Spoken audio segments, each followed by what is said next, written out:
Here we go. We've been a little bit pockmarked with technical difficulties this morning, so y'all stick with us. We hopefully we'll get Blackwell back here. Literally lost him as we were going over to this live scene here. Welcome to the One Shot Wonderarium. I'm gonna do my speech anyway here, and we'll get Blackwell on as soon as we can. Welcome to the One Shot Wonderarium. I am your host, Tony. You can find me online at TonyWillEdit. And as always, this game, or this show, is based on the fact that I have too many TTRPGs and not enough friends, so I've tricked these fine people from the internet into playing games with me. It's pretty awesome. We are sort of mixed around, so as you may have guessed, I'm not Margaret. But we'll have people introduce themselves here in just a second. I haven't heard from our... Oh, there are messages. We've got rebooting going on. So, while we're a little bit mixed up, let me just talk about Glitterhearts for a moment. Glitterhearts is a game of magical girl anime style. So if you've watched Sailor Moon, even like Power Rangers... I know She-Ra was mentioned. I run out of anime references a lot faster than some of my fellows here. So, you can pop in and add a shining example if you'd like. But those types of games where it is normal people who transition into superheroes, who transform into superheroes to take on threats to the world or solve problems in their society. Any level from school to, fighting Godzilla. I think the Power Rangers did at some point, or some version that was not Godzilla. You can go from the top to the bottom here. So it is a 2d6 based system. It is based on the Powered by the Apocalypse system. So the way everything works is each player is going to have a secret or a normal everyday identity. They're going to have a magical archetype, and then they're going to have an elemental archetype, or not elemental. They're going to have what their magic is, which I forget. A mystical connection. There we go. And so that helps really inform the type of characters we're bringing to the table. I am not the GM for today's session. Like I had promised y'all, for Pride Month, I am not GMing here. I'm highlighting, queer GMs. So here we are, and as many queer players as we can fit at a table, basically. So here we are.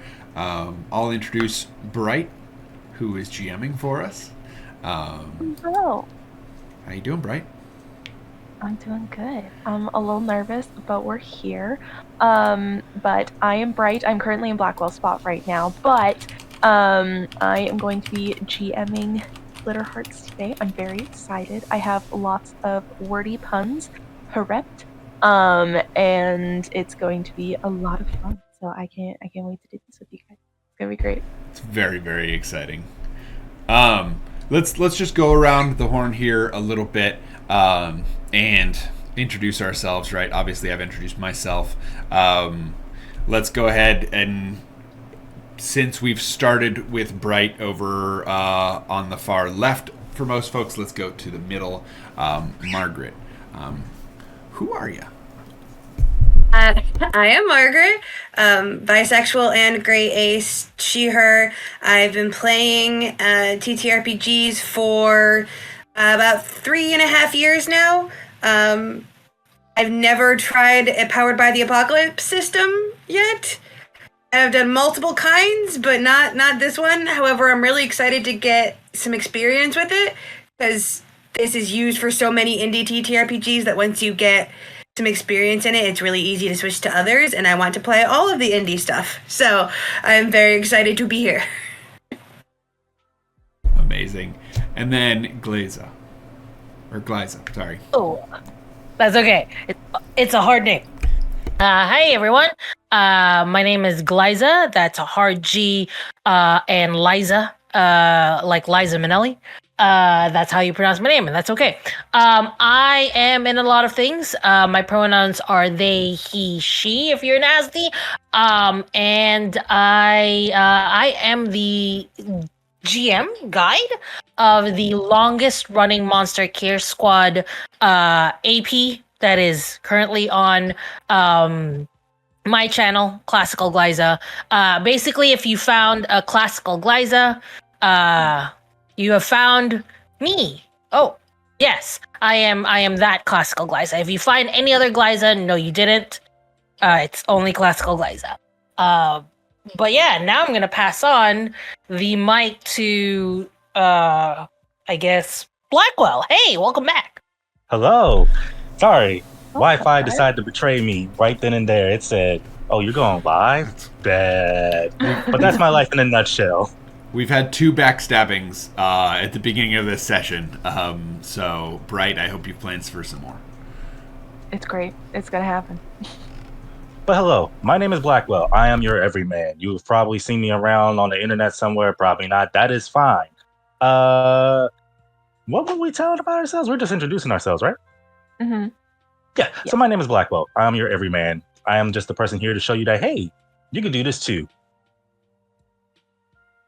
Amazing. And then, because Blackwell has no idea who's gone, Margaret.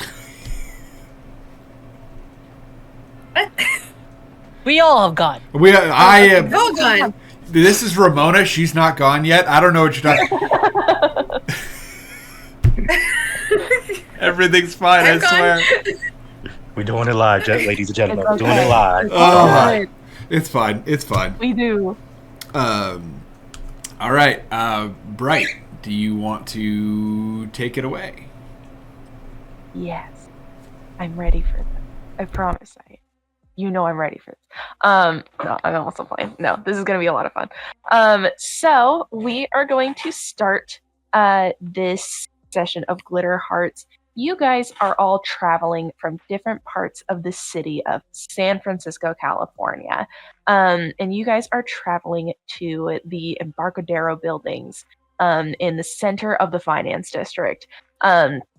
Specifically Embarcadero 3, if anyone else knows what that. And you guys are going up to the 9th floor to see the Embarking Hearts Agency. You guys all have been called in from your various departments and jobs that you serve from around the city to see your boss. And as you walk in, why don't you guys describe yourselves as you're going through the halls? I can start. Go ahead. Oh, it's okay. I'm gonna start. There's a dark cloud in the hallway. It's only over one person, and you don't even know how a dark cloud can fit in this building, but it exists. And there's shadows underneath his eyes as he walks through. He's wearing black on black outfits. And when he says hi to people, they just get sadder. And he looks it around. Hey, I think I was called here. I just don't know where to go. Can you, and like walks to somebody, can you point me to, who are we looking for? You guys are looking for the manager of this district, Trina Gettal. Can you just point me to where and he pulls up his phone and says, Trina Gettal, I need to go to their office. Yeah, absolutely. You can. And the secretary that'll be there, she's bubbly. She's got curly red hair, and a blazer and just like a plain white tee. And she'll just be like, absolutely. They will be ready for you in about 5 minutes if you just want to wait down the hallway on the left. And then there's another door on the right. And then you can wait in that room real quick. Okay, I'll let her know that you're coming in. Absolutely, thank you. And he does walk away super slowly and super sad. And like, but stops at a window and looks out of the window for like 10 seconds and takes a deep sigh and walks through the door. and waits Yep. for the others.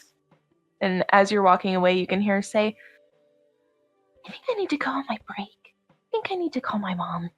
I think that's a good idea.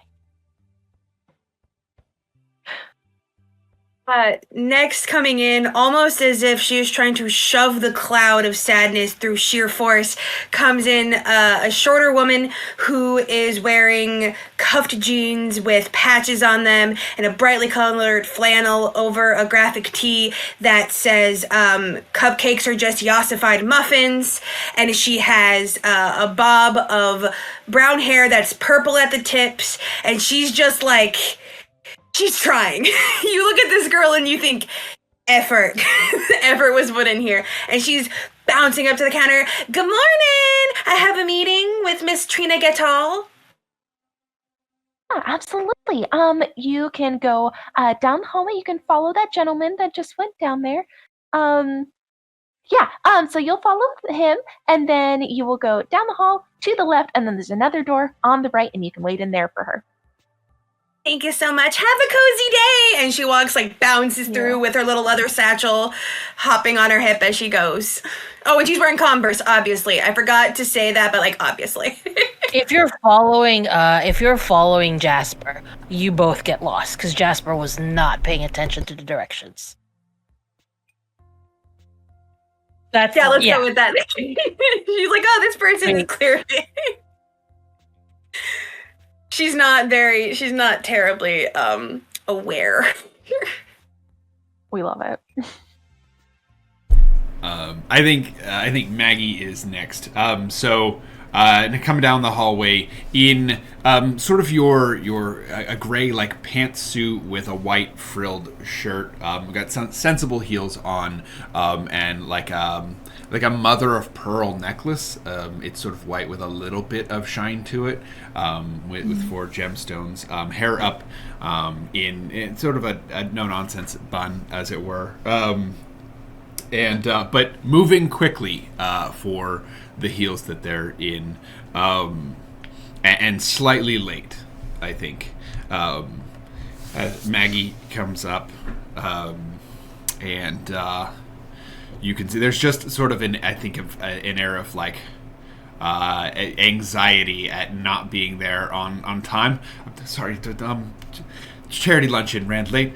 Can we? I have a meeting, Trina. Down the hall to the left, and then all the way to the left, and then to the right, first room. Okay, 17C then. Yes. Okay. You know. Yeah. Okay, just wanted to make sure. Thanks. And hustling off. I think Tyler will come in maybe a minute or two after your character. I'm trying to remember names. I'm so sorry. He comes in. He has headphones on. He's looking down at his phone. You see a fairly tall, dark-skinned man. He has locks tied up in a bun back of his head. He has just a tank top on, like a basic tank top, shorts on. He has gloves and sneakers on that have iridescent wings on them. And as he's walking up to the counter, just going scrolling through his phone, he walks past the lady from the counter, just holding up his phone to her, saying, "I have a meeting," and keeps walking down the hallway as if he knows where he's going. She'll just shout and be like, all the way down to the left and then to the right. Scrolls on his phone. Thank you. All right. And you guys are all in this office. It is a big office. It has bay windows. It's super open. You can see the entirety. I love that my camera decided to unfocus for that. But you can see the entirety of the piers from this office, and there's a big desk, and you notice a cat tree in the corner between some of the bookshelves and such like that. But you guys are all kind of sitting there. Do you guys say anything, do anything while you wait?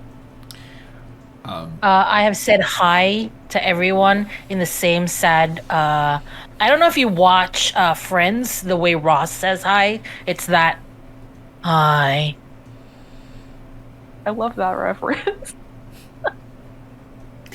I would say Tyler just nods once you say hi to him. He's just like, as he's just looking at his phone, just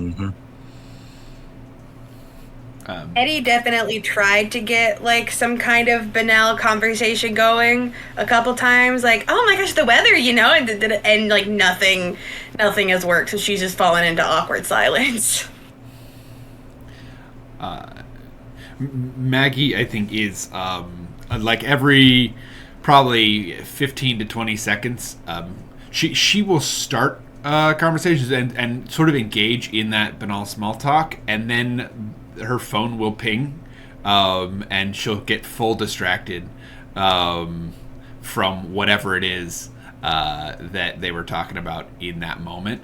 And so I think as this awkward silence sort of settles in the room, it is punctuated by ping, ping, ping, right? These sort of tech noises. Like the Microsoft Teams sound. What else would Haunts Maggie my Teams dreams. No, I use? just had a flashback. Corporate America, am I right? Yep, we love it. But you guys Even when wait you're there for off. about 5 minutes, doing your small talk, your tech, and everything. And then suddenly you hear the doors kind of burst open, and you just get this presence of just absolute, I know what I'm doing. Don't get in my way. I will tell you what you need to do, and if I need you. You see Trina. She comes in, and she has a secretary, or like kind of a secretary with her, an assistant. And she's on Trina is on an iPad, and you see, and it is a big, tall woman, very muscular. She has a full beard, and her hair is kind of long and flowy, kind of like face and hair reminds me of Jonathan from Queer Eye, if you guys know that. But she's tall. She's got kind of a broad chest, muscular arms that you can see through her blazer, and she's wearing a slim pencil skirt that goes just below the knees, just professional enough to still be stylish though, and a pair of beautiful stilettos. And she comes Oh in no, and it's a she's purple hot. blazer. Oh yeah, she's hot. I love her. I saw the face in my mind, and I was like, that is the boss. That is the boss, and we love her. But she comes in and she's just like, okay, Jenny, I have a meeting. Thank you. I know what I need to do. And then closes the door behind her without even looking at you guys. She goes to her desk. She sets up her computer, does a couple of click clacks off to the side, and then she does a big ol' on her keyboard, and she looks at you. And then you also notice, as you've been analyzing her, there is a cat resting on her shoulders, and it just hops off and goes to the cat tree. It is a kind of toasted marshmallow, I believe Siamese cat, that is just kind of going around. You hear it kind of mewing, and like sharpening his claws over there. But she looks to you guys and goes, well, as you can see, you all are here, and I have jobs for you. This is from the agency high up there. They know what they're talking about, so I trust it. And I know that you guys are really good at what you do in your mean times, your off time. And she kind of like you guys know what that means. She knows that it means for your hero work, for your Embarking Hearts work specifically. She goes, there has been movement with the Drossians. They are making movements. They are being bolder. They have been going to garbage dumps and sewage lines and being their gross selves. But lately, we've noticed that they've been holding back. And I don't like it, and neither does anyone up top. We need you guys to figure out what's going on. We think that something big is going to happen. Our intelligence is kind of spotty right now because they've been concocting something very well hidden in the shadows. But we need you to figure it out. We know that they are going to be along the piers. Luckily, there is a parade going on today, so most people will be distracted by the crowds and the floats and everything like that. Glitter everywhere. We know how it goes. It's June. Wish I was there, but unless. So, you guys are going to do what you do best. I trust you. I have another meeting I need to go to, though, so please excuse me while I leave my own office. And she will pick up her tablet once more, and she'll say, "You know the way out," as she's typing up for her next meeting. And you guys are sat there, and you continue hearing the mewing of this cat in the corner. As she leaves, Jasper goes, "Bye," and then stands up and walks towards the cat and just sort of offers his hand to the cat just to see. Like, like in the How to Train Your Dragon, doesn't really touch the animal, but just sort of like does this. Yeah. Yep. The cat That is the only action Jasper does. The cat will allow you to pet it. He will put his she. Pardon me. I know the gender of a cat. She will put her head under your hand so that way you're kind of like rubbing on her. Maggie would probably stand up very shortly after and be like, "All right, team, time to huddle up. All right." And Eddie we're having a sprint meeting. Yes, awesome, is this what it is? Let's go. So it's time to divide and conquer, right? Tyler's just sitting down watching them. He glances up from his phone and it's like, "So when are we heading out soon, or?" Yeah, we gotta get to the pier, remember? As you guys do that, the cat will actually jump from the cat tree onto the table, and you will see it start to shimmer, start to kind of glow a bit. And it will transform into a lioness. And it will sit in, kind of like as cats do, sit in the chair this time, not on the table, on the desk. And she will go, "It is wonderful to see you again. I'm so glad that you're here. How do you guys need help with this? I know that this is a big undertaking. The Drossians are very, for lack of better term, icky. And I don't like getting my paws dirty all that much, if I'm being honest. But you guys are going to do well. I do know that their commander, the Sire of Grime, is here. And so is his boss. I got word that her name is the Mistress of Sludge. Can you believe that? That's kind of gross, isn't it? And she'll kind of like lick her paw and like kind of rub it on her ear. But she will go, "They are going to be at the piers, but we don't know when or which one particularly. So make sure that you guys are prepared. But you guys are going to do great, and we bestow our blessings upon you. You guys are amazing. You will do great. Be on your way."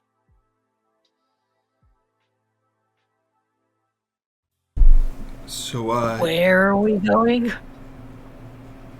So you guys are going to the piers. Yeah. So Piers. it is all the way down, and then you guys are going to go to like the wharf where the piers are. Let's see. How many piers are there? Technically, there are 39 or more. Awesome. I think there are actually 51, if I'm being honest. If I remember my city correctly. But no, you guys know the lioness would have, and that's how she's known. She's known as the lioness. She would have clarified that it would have been between piers 42 and 37. So those are the piers that you guys will be within, which happen to just be a little to the left of the Embarcadero building. So you guys can start to talk and plan as you start going down. Awesome. Do we want to start by going around the horn and everybody talk about your communication styles? I myself am a stapler. What about? I'm What a does a stapler mean? talker.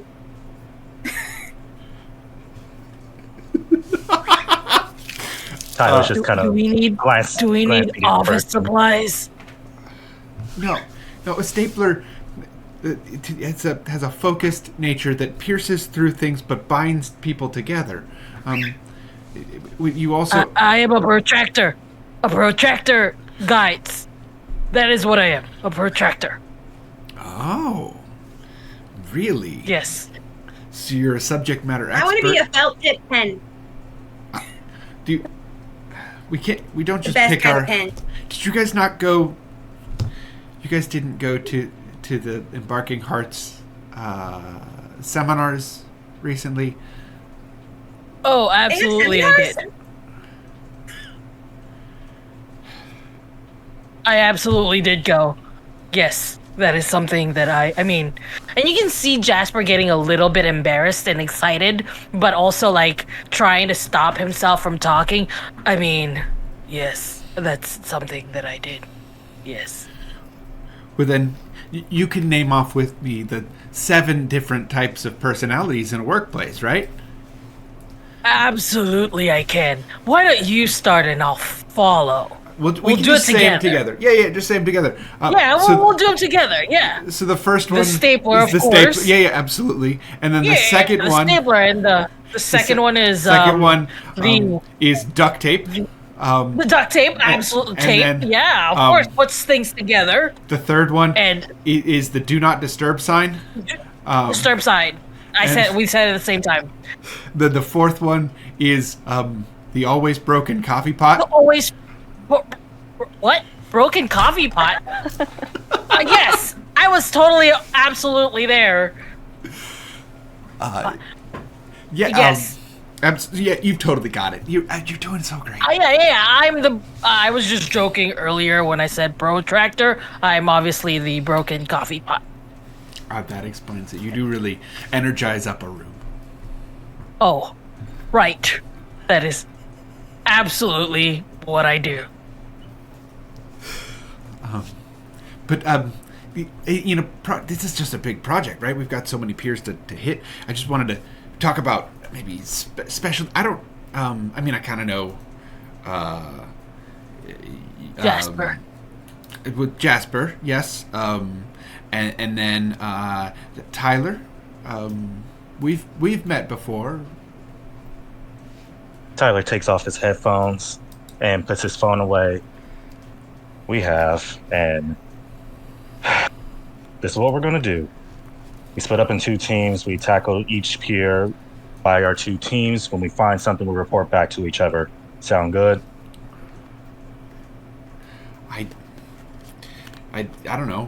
What's the buy-in from the rest of the team? Do we like this plan? I buy it. Cha-ching! Sounds like we're good. Sounds like we're all good then. And he keeps walking forward, putting his headphones back on. Oh, we Wait, haven't who's decided who? who's our team. He just kind of waves his hand, like almost signaling like somebody follow him as he's going through his phone. We did have Stretch and Sippy's redeemed from hey. just so Awesome. we shall sip and shall stretch. Oh, Sure. I sipped something. It's fine. Don't worry about it. Be a good kid and sip my water, not my Dr. Pepper. Don't ask what's in here. I remove labels. It's fine. God. But I think Maggie's gonna look at Eddie and at Jasper for a second. And do you want, or do you? I can, if you need to, I can. I'll go with him. She just starts trailing after him. So what does the Funniest staple after. do? Basically turns to, what does the stapler do? So the stapler goes, and I think we can fade off on this really long description of what the stapler does. It involves lots of buzzwords. Energy. I just clipped that. That's fine. Synergy. And So I'm assuming we're going to like do from like following where following the other two. They will go start from the like the 41, and we'll do the 30. And then working. Yeah, and meet Alright. in the middle. Perfect. Yes. So let's see. Why don't we do our first rolls? In First your teams, rolls? I'll have all of you roll. We're going to do We Can Do This Together. So let's see here. So depending on who's kind of leading and what you're trying to do with this, I know we're kind of doing a stakeout, but are you doing anything like action wise? Are you just kind of like being supporting eyes? Like who's kind of the leader, so to speak, in these two groups? I think Eddie would be following after Tyler, but she's also kind of like low-key questioning the populace, but like not in so many words, like low-key reminders of like, remember to clean the beach, and like little those eco-friendly signs, trying to suss out if like someone is mentioning a place that seems particularly dirty, or like kind of bringing up the eco-friendly vibes to see if someone responds in kind of there is something hinky going on somewhere. Okay. I think Tyler is going to be while Eddie's doing that, like kind of keeping people busy, looking around, seeing if there's any signs of muck, trash, like a trail against like all the randomness that's happening, like a singular trail that's leading somewhere. Gotcha. We'll start with you two then, your team. Why don't we have you two? Let's see. We're actually going to make this a Glimpse the Truth roll. So roll plus mental for your checks, and then we will get questions going. Mental. I have +0. Yay. Is it 1d6 or 2d6s? 2d6. Cool. I was going to say, if it's 1, I ain't doing good. Let's see, that's 5. Oh, we can work with that. That's an 8. I got a 5. Okay. A 5. Okay. So unfortunately, for Eddie, they do not spot anything. No one, and like the people that they're trying to talk to kind of just go like, we're gonna go back to the parade now. Bye. And then on an 8, you will get 1 question from the Glimpse the Truth section. And if you would like, I can read those off for you. Oh, I got them.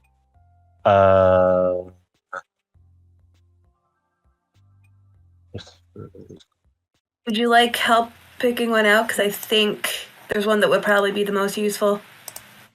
I think I'm going to go... Oh, sorry. You go. Oh, I think I was going to go for what here is not what it appears to be, or what are they trying to hide? That's what I was thinking. Awesome. Okay. So what are they trying to hide? Let's see. So you notice that a lot of the stuff along the pier, like obviously there's, your casual litter that is kind of floating amongst, but you notice that there are specifically little kind of almost puddles of garbage that are sitting in the water, like almost like a cover of sorts, kind of like a trash can lid, that you notice in the water. And they're not necessarily in any sort of formation, but you do notice that they are moving quicker than the rest of the water would, like barely noticeable, but you do notice it with your eye. And I will say I did go down, and for a 5 for you, Eddie, so that's what Tyler notices. They notice like those kind of bundles of garbage in the water. And then for you, Eddie, you actually uncover a dark truth about yourself, the situation, or another character. So for this, I'm going to say that you uncover a dark truth about the situation, which is that you feel this need to be together. Like you feel just like this rising feeling of like, why did we separate? We should really get to where we're trying to go. So that's kind of like a big feeling that you have with this. And I will say for Tyler, you do notice that it's going towards the middle of where you guys have ended splitting off, but we will go to the other team who's on the other side of the pier. We'll say on the 42 side onward. So you guys are on the 37 going towards 39. And you guys are on 42, 41. So what are you guys trying to do? Maggie, I think, is going to take a support role. That's okay. Okay. I'm actually going to use a move called I've Got a Bad Feeling About This, where I am going to see if there's something bad happening in the piers. So let me roll it. It's plus mystical, and my mystical is +2. Sweet. And that is 11. Ooh, okay. So you get... Yeah. So what does it say? What does it say in your description? Like, No problem. On a 10+, you knew something was coming and arrived just in time to sort of stop it. Okay. Whatever it is. I don't actually stop it, but I arrived in time to be able to. Gotcha. Okay. What I will say is you will bump Maggie and say like, we need to get going. You get that kind of same intuitive feeling that Eddie did, and you guys start running back to Pier 39. You guys are just like you see this kind of impending. You also, like, as you're running, you notice these garbage piles in the water floating and going towards this center that you guys are going to. And from this, you know that it's what's happening right now. The parade is Pride Parade. So everyone is dressed up. Everyone is full glam, full glitz. There's music bumping everywhere. Glitter the works. If you've been to Pride, you know exactly what I'm talking about. There's people everywhere. You guys will blend right in. So with this, you guys converge. You guys are at Pier 39. You see the dock, and you see come out of the water these small little fish people, almost like piranha-like faces. If you play D&D and you've encountered the Ukatoa people, that's what they look like. And I blame that on Thursday we bumped into them because that's like all that's playing in my mind from Baldur's Gate. They're basically fish goblins essentially. So they kind of chum out of the water, and they're kind of covered in this net of cans and bottles and like those like we'll say plastic straws for the 2010 hype about that. And so you see all of these things, and they just run, like kind of standing off towards you. And as you do that, a lot of the crowd isn't paying attention. It's so loud and there's so much going on. Like, they're not really at the piers. They're not wanting to interact with that. They have the parade behind you. And from there, you see that there's a gaggle of like 10, 15 of these things. And from there, you see rise from the water a sort of like, you notice it kind of swirls into this black oil slicky type situation where it comes up and it kind of spits out almost like a spew of water onto the pier, and there is a person. But it's not quite a normal that you would experience. It is a person. They are more masculine in nature. They have a scaled black bodysuit that comes up, and it's got black with this kind of iridescent oil slick pattern on it. And you notice that this is another fish person, but it's more humanoid in nature. They have webbed hands, gray, kind of with like like gray with darker gray, almost stripes on it. And then you kind of get a good look at their face, and it is a shark person. And then, as they kind of do their battle pose, you see the dorsal fin kind of out the back, and they just start looking at you and go, "Oh, you don't even know what's coming your way." And I would like you guys to roll for Clash.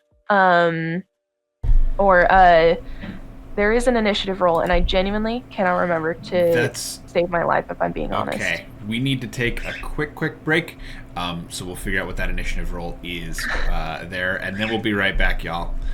All right? See y'all on the other side. But yeah, Bright, do you want to bring us back up to speed as to where we were? Yeah, so we just got everyone reconverged to Pier 39, where a bunch of little underlings, also known as mucklings, is what I've called them, and then the commander has risen out of the water and like kind of hero smashed onto the pier, and they are a kind of more masculine shark figure in a like skin tight bodysuit, scaled.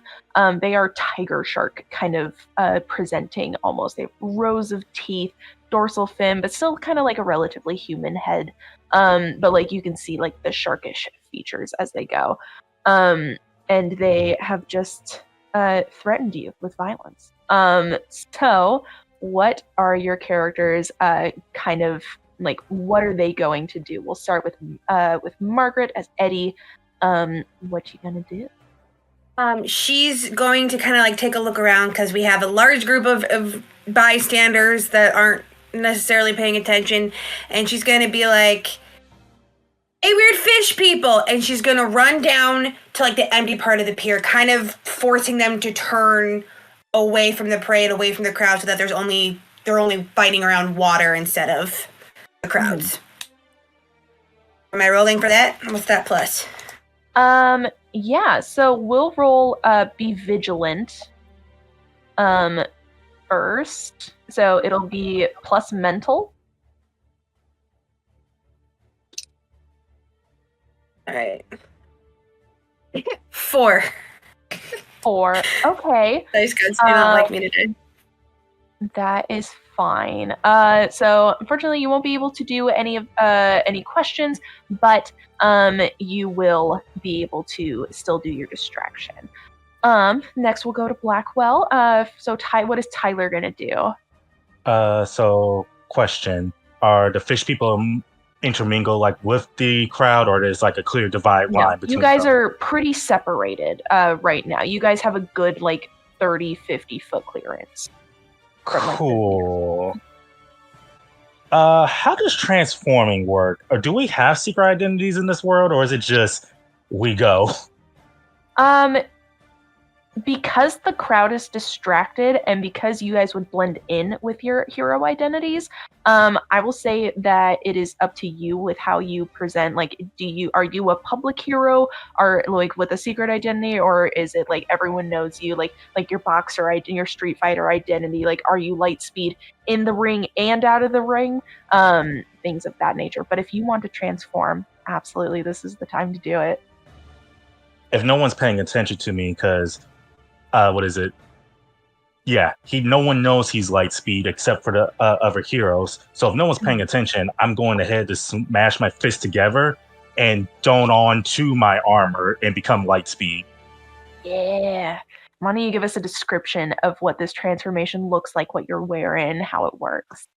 So as Tyler smashes his fist together, the wings on the gloves start sputtering out into feathers and surrounding him from head to toe. As they start to disperse, this blue-gray armor starts forming around his entire body. His legs having greaves, his arms having gauntlets, like really robust components, almost like machine and knightly armor combined, as a visor comes across his face and a scarf comes flowing out from around his neck. And he takes just this battle pose of, "Hooah!" I love it. All right. And are you getting right into the thick of it, into the fray? Yep, I'm going to the first shark person who's the closest one up, and I'm coming in with the meanest of like roundhouse kick to the head. All right, perfect. I'll have you roll for thwart peril. So it'll be roll plus physical. Roll plus physical. Let's see. Ooh, that is a 14. Oh, snap. Okay. So whatever it is that you do, go for it. Give us a description of what you do to this nearest underling. Let me see. To this is muckling. This is vigilant, correct? Yes. So as he comes up to him, it's like this dash forward as he jumps in the air and spins, and it's like almost as if feathers are trailing behind the kick, and he just says "Whoom!" right into his face, sending him flying backwards into the ocean. Hell yeah, I love it. It's gonna be so good. All right, so that one gets thrown into the ocean. It will just kind of turn to sea foam with that kick. Is like you just hear this gurgling, bubbly noise, and then as they make impact with the water, they disperse into sea foam as you go there. I think as he sorry. Oh, what were you gonna say? I think as he lands, he looks at everyone else and just says, and just kind of not even says anything. He just kind of looks at them and then looks back to the rest of the horde as if signaling, "Go." Good to know. All right. So you do that. You're intimidating. Tony, what does Maggie do? I think Maggie takes this moment where our friend has just really made a statement with that roundhouse, and I think Maggie is less interested in the fight and more interested in why there's a fight. So I think I want to try and glimpse the truth. All right. Yeah. Right? Or yeah, you can glimpse it's either glimpse the truth or be vigilant that I'm thinking for here. Let's see. I think that glimpse the truth would be. Yeah. And glimpse the truth is a mental roll. Cool. I don't know if y'all can hear that dice tray or not, but I've got to actually put the dice in there. Awesome. Okay, so that's a 9 for that. So I'm gonna get hold 1. Yes. I think what here is not what it appears to be, right? This is an all-out frontal assault. That doesn't seem to be a smart decision if you're trying to like spread gunk. Yeah. So you will see that there is the group where there are these mucklings and then the Sire of Grime kind of intimidating and boasting about you. What you do see in the background is a greater mass of garbage and just oil and everything. You notice the fish kind of swimming away under the water, the very green bay. It's very, you'll see just a little bit of like the fish and like you see the motions. But you know that there is something bigger coming, but it's still far enough away where it's not immediate.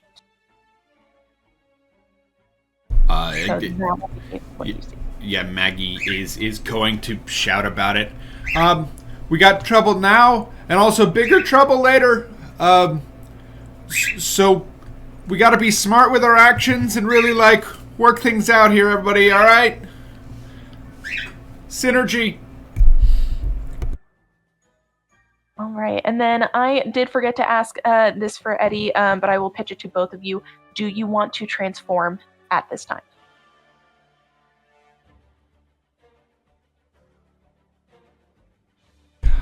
I'm going to say no for Maggie at this moment. Okay, that's good. And then how about you? Who was that? You two? Sorry, it was to you, Margaret. Okay. Yes, she will. Okay, perfect. Why don't you give us It's gonna kind of be like she sees Tyler doing, and she's like, "Oh, right, like, we can do that." So she's gonna like fumble in her bag for a second, and she's gonna pull out her pair of sewing shears, and she's gonna kind of hold it out. And as you see from somewhere, threads start coming out of the sewing shears, traveling up her arm, kind of taking over her clothes. As you see the purple from the tips in her hair start spreading upwards, and once all the threads have faded away, she is standing there, full purple hair with a long patchwork coat of blue and purple patches, with like a nearly skin-tight bodysuit underneath, and of course her whole demeanor is now changed. She's not quite as frantic looking. She's a lot more self-assured and like assessing the situation around her. Perfect. All right. And then what is your hero name? Weaver. Beautiful. Love it.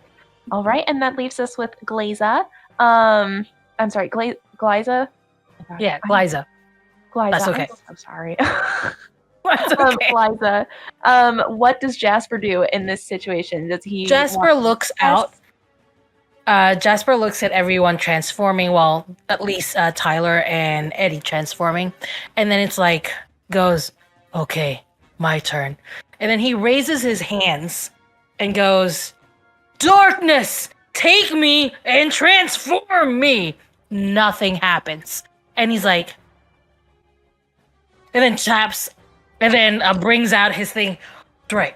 Darkness, take me and transform me. And like darkness envelops Jasper.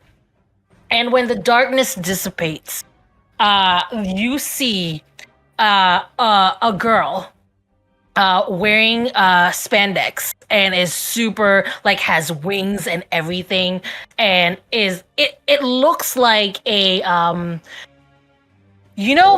if anybody here has watched or read the Wicks, the Witches, the Witches, that comic book, Witches, basically looks like I can't remember her name, the Asian girl there, and that's what she looks like right now, and she goes, Secret Kiss is here, and does one step ahead, which is a move that I'm going to make here. Basically, where's my dice? One step ahead basically is Secret Kiss is a tactician, and during that time, she basically looks at everything and sees what the best moves are. So I'm going to do a one step ahead. That's plus mental. What is my mental? That is a 13.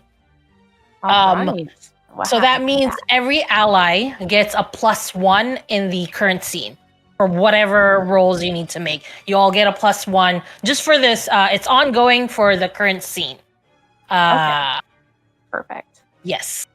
And if it's okay, I know it's 2 moves, but I'm going to just turn on telepathy so that it connects everybody, so that I could give like the whole like the idea of, I can explain the idea why everybody now has a +1. Basically, I can see everything I saw everything that's happening, and just giving that information to my teammates, and basically every move that you make has a +1 when you roll it, ongoing until the end of this scene. Kind of like being plugged into the master computer type situation. Except the master computer is Secret Kiss. I love it. All right, perfect. So with this, you guys all do your moves, and these mucklings are going to, they're kind of waiting, and the Sire of Grime will go, get them! And he will kind of command and point to you guys, and the mucklings are going to fight you guys. So they will try and fight. Since there are like 10 of them, 2 to 3 of them are going to each of you at a time, and they are going to kind of latch onto your legs and just ankle bite to their heart's content. So this will probably be a bit harder on Lightspeed, as they're wearing armor and having all of these things go on. So it's a little harder. They're trying to penetrate it, but it's just not working. For Weaver, they do end up latching onto you. It will be 1 point of damage for the 3 of them to get on you. And then with Secret Kiss, you're kind of in the back, so it takes them a little bit to get to you, so only 2 of them will be able to latch on. And then for Maggie, she hasn't transformed yet. She's still kind of in her business casual. They will be able to latch onto you. So with this, what do you guys do? How do you try to get them off? Do we get damaged because of this? Yes. So essentially everyone except for Lightspeed, because of their knight armor, will take 1 point of damage. 1 point? 1 point. Sweet. Just making sure. Yeah. One thing actually that you will notice, Secret Kiss, as they are latching on, you notice that they're doing pack tactics. They are trying to, like, they have to move in groups. So that is something that you notice that you can communicate with the group. I cannot communicate with a group, or you can. Would you mind repeating that? Yeah. Okay. So, like, you notice that they're moving in pack tactics, like pack mentality. And so, like, they can only really do anything in groups of like 2 or 3. They need to be in something, like together when they do something. So you can communicate that with your telepathy. Absolutely, I do communicate that with everybody as well. Separate them. That's the best way to defeat them, but in a sweet voice. Separate them. That's the best way you can defeat them. Yeah. Beautiful. All right. And with that, the Sire of Grime is going to summon a trident into their hand. So you'll see this kind of like dark, oozy kind of beam of like ball of like shining blackness. And they will summon, it'll extend itself into a trident, just oily kind of thing. Give me 1 second. I am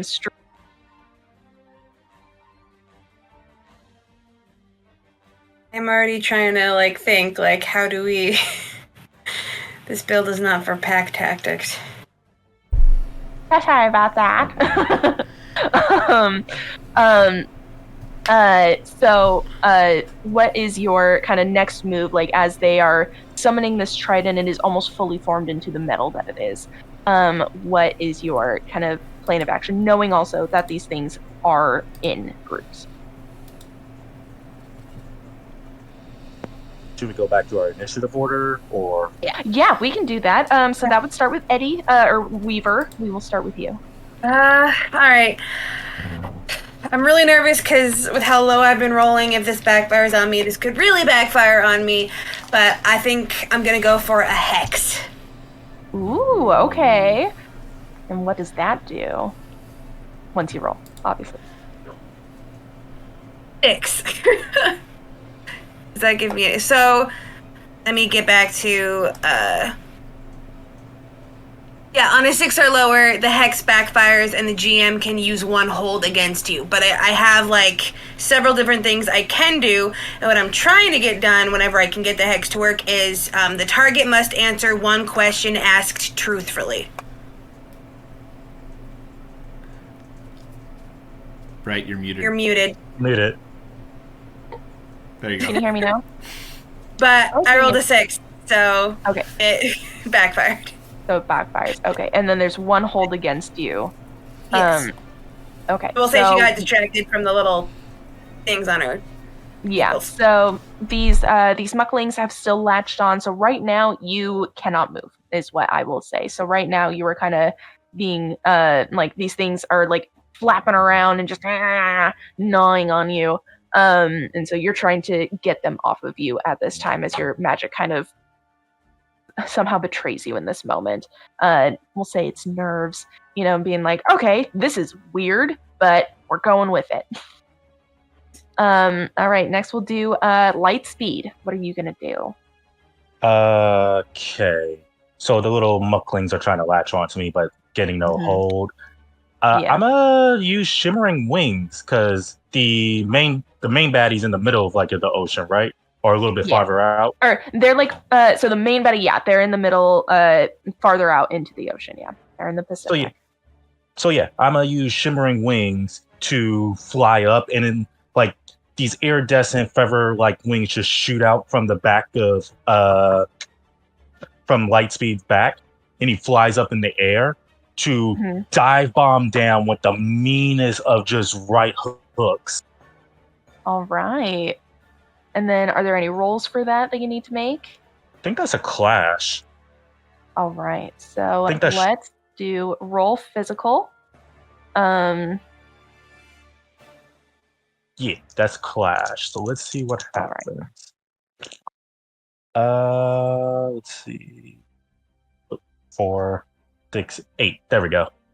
Remember, everybody has a +1 to all of their rolls until the end of the scene. So 9. Was my first roll a clash, or was that a vigilant? That was the first roll that you did was actually thwart peril, I believe. But this clash, because they are trying to attack you as well. So with it came to a 10 or 9? 9. 9, okay.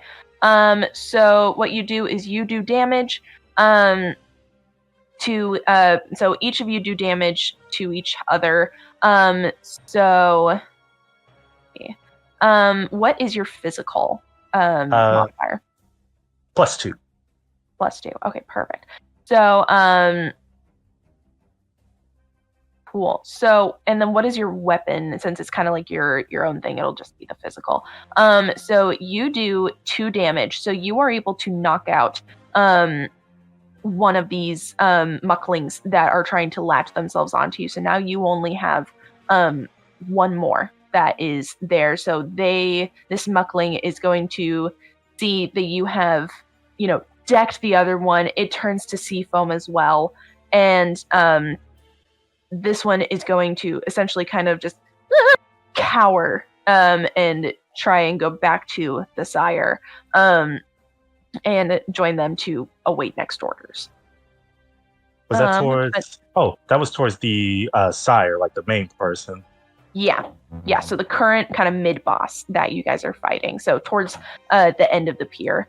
But we will go to Tony. What is Maggie doing now? So Maggie is a little bit upset at this thing that is biting her at the moment. But seeing some of the other folks, I think Maggie is actually going to ignore the danger she is currently in to really try and, like, the group is being split apart, and she sees this sort of division happening. So she is going to try to sew it back together. I think using we can do this together. I think it is. So this is in support of a teammate. Okay, so how are you going? How are you planning? Is it like a shout? Is it you're going towards one of them, like trying to kind of link hands, so to speak? I think it's something that, like, by having this creature right in front, I think that Maggie is going to try to see something in this and use whatever they've seen. It's going to be like an intelligence style look. Okay. I'm going to use a mental stat if I can to try and... I was going to say 2 heads are better than 1. Yeah, do a weaknessy type thing and give a shout to somebody of like, hey, this is going on. Good. Roll it. And give somebody a PowerPoint. Let's see.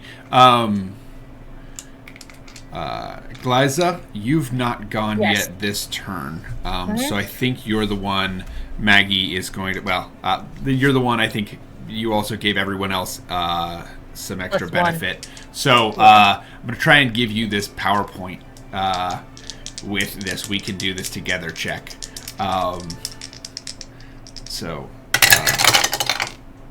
Oh no. That's not good. That is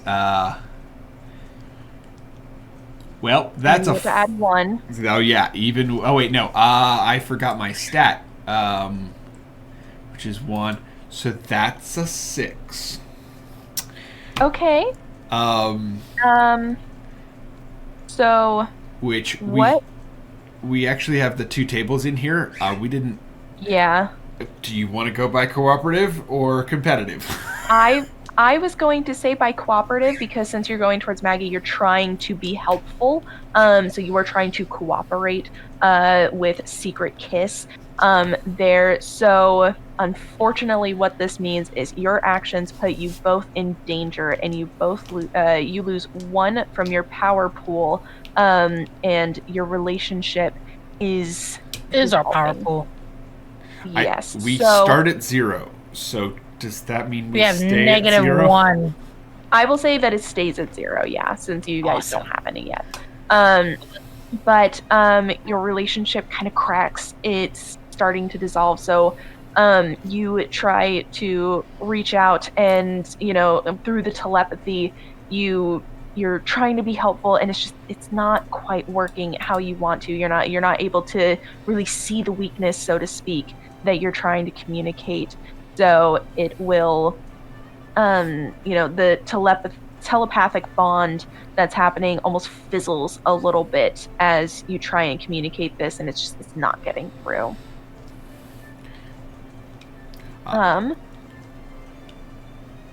Yeah, but with that, and then through that frustration, do you is there anything else, any other moves that you have that you would like to try?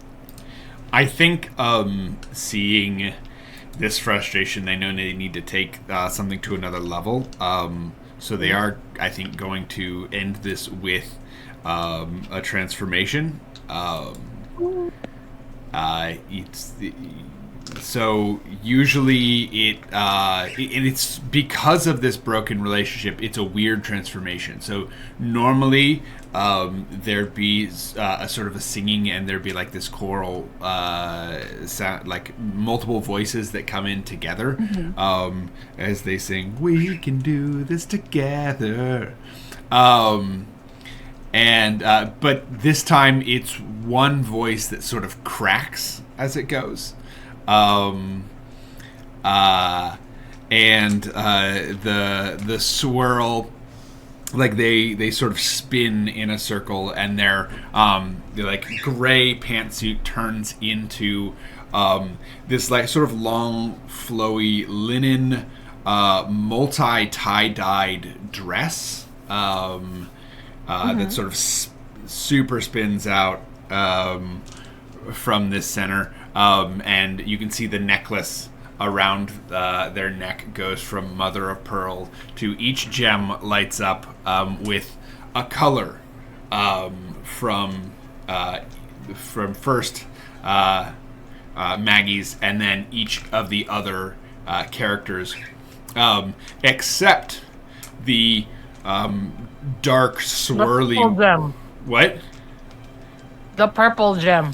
Yeah. Except dark swirly purple gem. The dark does not light swirly up. purple gem is grayed out and dull. Right. Yeah. So that's the transformation. Right. Wow. And then what is your hero name? Oh, as Maggie turns into the middle manager. I love it. It's great. Okay, well with this, the Sire of Grime, their trident has fully formed. It is in their hand, and they are going to do kind of point it. Jasper hasn't had a turn yet. I'm so sorry. You go. That's okay. It's Secret Kiss's turn. Secret Kiss, as you're trying to help, feels like a very big lightning shock sort of like goes through, and in their pink hair, because it's bright pink, a dark like a couple of strands of it turn dark black, or just black, I don't know why I said dark black. It's just black, and just like sort of like there's a line of black in her hair, and she's like, "Oh, well, that hurt. It's not great." And then I will form my heart piercer, which is I believe. Where's my heart piercer? It is I'm just looking for the type of weapon. It is a weapon. So it's a spear. I form a spear and I try to like not very smart because I sort of gotten like thrown off by the shock that I felt from the middle manager. And just sort of tries to like poke with the spear the things that are latching on to her. And that's what I'm gonna do. Should I do a clash for this? So I'm trying to shake them off. All right. Yeah, we will do. Yeah, it will be clash. So roll physical. Roll plus physical. Okay. Cool. That is a 10 plus my 1. Wait. What is my physical? I don't know my physical just yet. But it's 10 on the die. Physical is 0. It's 0. Fine. It is 0. But I do have a +1, so it's 11. Perfect. So with this clash, you can attack one of the mucklings, or you can go for the sire, and you get to do 1 extra effect from the clash list on the 10. I'm going to do damage to all of the things like clinging on me. And I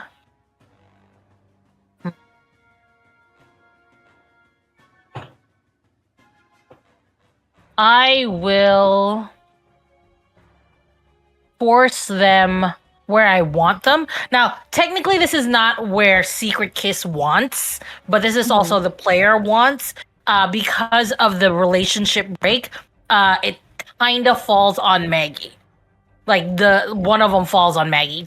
I don't know if they're alive or dead or whatever, but if they're dead, they just like slam on Maggie's head, doing no damage, but just sort of like bleh. But if they're still alive, I'm sorry, Maggie. It kind of falls on your head. No, yeah. So you do this heart piercer attack. You kind of just get your energy and you expel it into these mucklings, and they go flying. One of them specifically will fly over a middle manager, and the sea foam, like they'll pop into sea foam right on top of you. So you do get kind of foamy there. But otherwise, no harm comes to you. And we'll kind of go back to the Sire of Grime. As I was describing, his trident is fully formed. It is this slick, like greasy metal, and they are going to point it at. You know what? I don't need to roll for any of these things, but I'm gonna roll just to have funsies. It will go to Weaver. Weaver will get hit with this magical beam of grossness. And so they will hit you. With that, you will be knocked back a little bit, but it will kind of dislodge the mucklings that are on you, because you will be kind of coated in this slick gross. And you will take 2 points of damage from that. I'm sorry, I misread that. 3 points of damage. I'm sorry.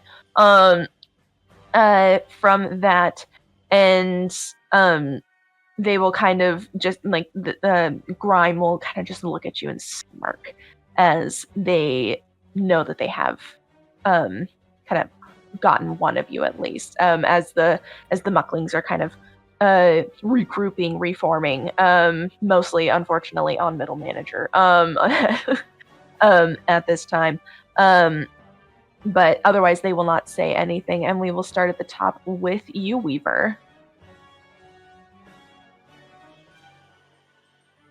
Sorry, I'm looking. We don't count as friends yet, do we? I do not want. We do count as friends? Okay. because I would love to try healing based on my plus emotional, but definitely not plus my persona. Yeah, you can absolutely All right, so since I'm already almost down to half health, I'm gonna try for Weaver. Is like she's shaken. She had just nothing has gone right, and even the stoic Weaver is a little bit like, okay, I need a second. So she's gonna back off and kind of like do some minor meditation, kind of like bring herself back to level. So technically, I'm doing this by emotional plus the 1, so it's gonna be plus 3 overall. Okay. I switched out dice. Here's hoping. There we go. That's a 12. All right. So perfect. that is yeah. heal all of your HP. Okay. Yep. Yeah. So you are back to base. You are full and you are healthy, despite the grossness that is on you as you kind of heal yourself. You know, you relax, you shine a little bit more, and it expels this ick from yourself. And you all of your stitching is perfectly intact. You don't have to worry about it. And the mucklings have been repelled off of you again from the oil and from this. But they are still alive. Is there anything else you would like to do with this turn? Do we have limits on what we can do in a turn? I don't. Honestly, not really. Honestly, there really isn't an initiative. We're kind of just doing this for ease of everyone else kind of know what's going on. But if there is anything else you want to do, if you want to go for the Sire of Grime, or anything else, you can absolutely do that. Does Maggie still have mucklings on her? Yes. Could I use... Oh, wait, never mind. I don't want to do that. Could I do the clash on them? On the mucklings that are on Maggie? Yeah, you can do that. Okay. So you will roll plus physical. Okay. And then you also get plus 1. And we still have the plus 1, right? That's for the whole scene? Yeah. Yep. Okay, come on. Okay, I was right to switch the dice. That's an 11.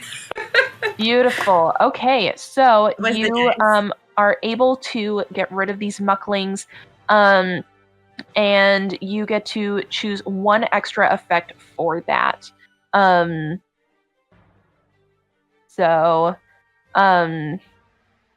You get to choose which one from that list. There's about, I think, 5 of them. There are like 4 mucklings on them. What's the plus 1 forward? What does that do? That gives them some. Question. That is what we currently have. Where you're adding a plus 1 to your current roll. That's a plus 1 to a roll in the future. Okay. Yeah. Okay. I think I would go force them where you want and kind of have them drop off the pier. Perfect. So you will use that energy, and these mucklings go flying into the water, again, turning to sea foam as they do. Can I describe her attack real quick? Because I just realized I did. Please do. So she's going to hold out. The scissors now look like a wand. This kind of looks like a weird wand hold. And you kind of get freaked out because what looks like it's happening is it looks like tons of needles, of sewing needles, are shooting out at the end of the wand, and you don't realize until they hit and dissipate that it's just like a sign. There's not actually little bits of sharp metal literally flying across, but they like smack into the mucklings and then dissipate. But for a second, it looks like there's literal needles flying across the pier. Beautiful. So I don't know if that freaks Maggie out or not, because there's little needles flying at her feet. I don't know. How does she react? Maggie, well, this is from the person that just cleared a bunch of like little creatures right around. Maggie, I think is a little spooked. Maybe dances a little bit. Shrinks a little bit back before realizing that that's okay. Like we're not in danger. And are you right if I roll into Maggie's turn there? Yeah, we can do that. Right? And then next or no? Lightspeed. It's actually Blackwell. It'll be Blackwell. Never mind then. I had the wrong order. You're all good. Yeah. But yeah, so what does Lightspeed do now? There are like 2 mucklings left. Okay, so we got the 2 mucklings and the sire, correct? Yep. Who am I close to at the moment? Am I closer to the mucklings or the sire? I will say that you have been kind of kicking and punching your way through these mucklings. You are closer to the sire at this point. Okay. Do I have anything? Probably not, because the idol's technically supposed to be more of a supporting class. Yeah. So still have my shimmering wings out. I'm gonna fly towards them, and I'm like almost kind of like what I'm seeing in my head is that scene from Star Wars. What was it? Which episode was it? Where the lady is turning the ship around and about to hit light speed through the ship. That's what I'm imagining that Lightspeed's about to do to the sire, where they're coming in with another like a kick flying forward. Okay. I see. I think I see what you mean. I think it happened in either Rebels or Clone the Clone Wars TV show. Because I am a little nerdy about Star Wars now. You can thank my old roommates and my husband for sure on that. Yeah, so you can do that absolutely. We will have that. You know what? We'll do that as a thwart peril. Let's do that. So you'll do plus physical for your attack. Let's see, and +2. That's a 10. Beautiful. All right. So you do exactly what you set out to do. How would you describe? So you kind of do a forward kick into the Sire of Grime. They will go back. How much damage does it do? Do you know? I think it will just be based on my physical, so just 2. So it's like he's flying forward and he pulls his legs in to kick him out, to basically kick the Sire in the head, and then just to basically bounce off them and flying back forward, ready for the next whatever happens. All right. So you see, as you do these kicks, you see the Sire of Grime's head kind of fall back, and then they just come back and just that heart.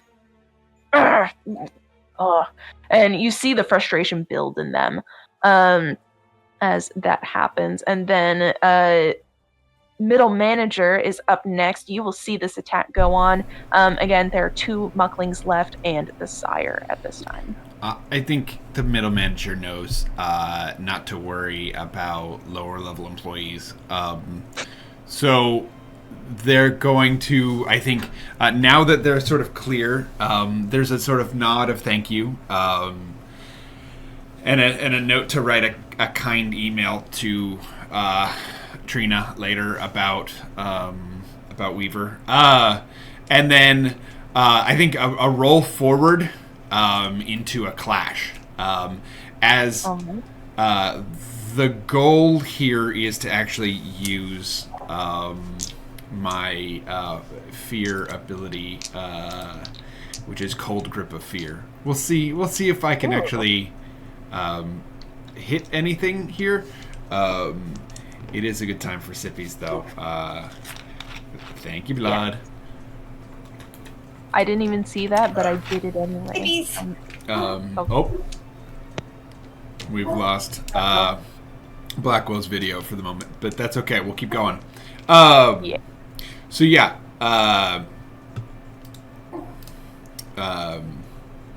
So they do a sort of a forward roll,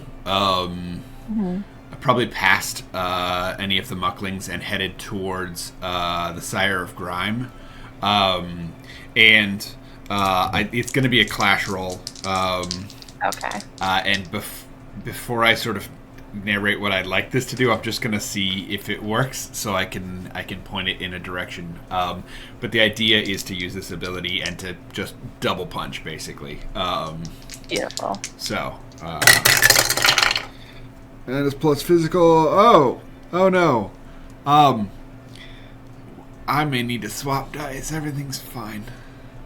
That's another You also 6. get that plus I don't know what one. to do. That's with the 6 is a, or With that- with the plus 1 is a 6. Okay. Yeah. So you do damage both to yourself and to the sire. So what is your physical? My physical is a 0. Okay. So you do your punch. How do you describe it? So here's what was working to happen. Is you do see middle managers like they start to shake as they sort of jump into this role, and their hair actually starts to turn. It starts to bleach out its color and turn slightly muted blue, and their hands come up icy as they try to do this punch, and this is supposed to be a restraining strike, is what it's supposed to actually do. Gotcha. So. Okay. Well, with that, you kind of grab the sire is engaged with Lightspeed. They are, kind of going toe to toe. It's almost a standoff right now as they're, exchanging blows. So you try to grab sire by their arm or their wrists, to kind of get them to stop in some way, shape, or form. But unfortunately, your grip at this point is just having cold hands, and they are able to kind of push you out of the way and keep going to blows with Lightspeed. But you are there, you are right next to them, so you do have, if you have any other abilities you would like to try at this time. Yeah.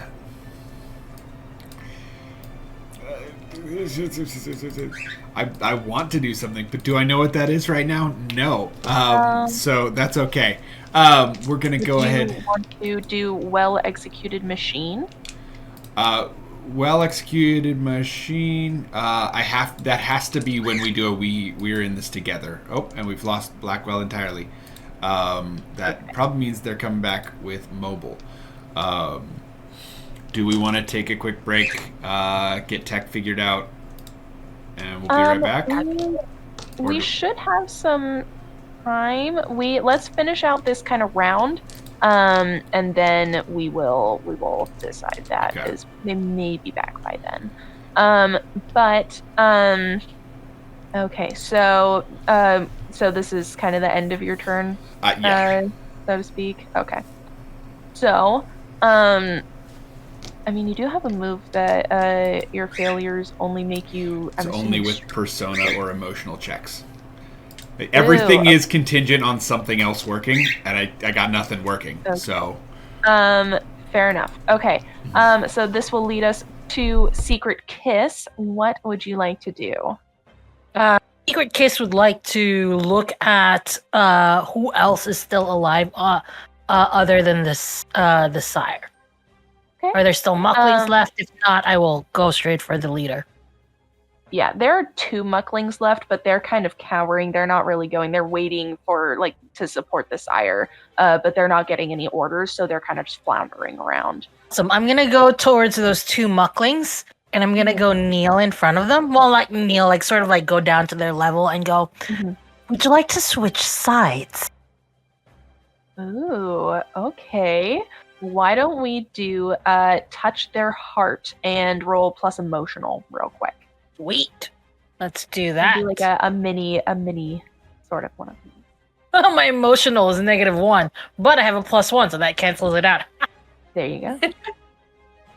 That is a 9. Okay, so they unfortunately don't really understand what you're saying. They are trying. They're like, the sire needs help, but there's only 2 of us, and it's frustrated. You can kind of feel this weird vibe that they're putting off, this confusion that they feel. But the I think you need to resend that link, Tony. If you do want to do something and you see that it's kind of not working, you do get a +1 on the next action against them. Or then whoever attacks them next gets a +1. Okay. I am going to sort of like, well, if you're not going to join us, then you should run. And then I'm going to face the sire, but I'm not going to do any attacks just yet because I feel like that's a good, that's a good action already. All right. Sounds good. So with this, we will kind of go back to the sire and the mucklings. So these mucklings, seeing that they are outnumbered now, they are going to jump back into the ocean. And you see them kind of swim away. The nets that have been covering them and like have the garbage have kind of floated up, and you can see them kind of swimming away towards the mass that is now very close to you. It just waves at them. All right. And then so they're going to run away, and the sire is going to see that it is now a 3 against 1. I believe, Weaver, you stayed back, right? You kind of are like kind of behind the group supporting. She would be like close-ish to middle manager, but not like at the front lines, no. Okay, perfect. I kind of see like a staggered event where like it's like the sire and then Lightspeed, and because Secret Kiss was able to get close to the mucklings, they're kind of right here, and then middle manager and Weaver kind of situation. So with that, Sire of Grime is going to do one more attack. They're actually going to poke the trident at Secret Weaver for getting for Secret Kiss. Sorry. So they're going to, right? We're shipping now. It's great. And they are actually going to stab you with their trident. And that will do, unless you have a deflective move, that will do 2 damage to you. I do not think I have a reflective move, so I'll just take it. That's okay. All right. 2 damage, you said? Yeah, 2 damage. Cool. But as you guys are kind of watching and seeing the sire, you do also notice in the background this massive like kind of garbage is really close, and it is basically upon you. You see that the Sire of Grime, it has kind of like, they have stabbed you with their trident, and as they do that, they kind of like, you notice their gills kind of flare from their neck, and they go, "This is gonna be fun," and they jump into the water. And from there, you will see that. Actually, you know what? Why don't we cut to a quick break before I introduce our big villain for tonight? All right. Big boss villain. We'll be right back, y'all. We're getting into it.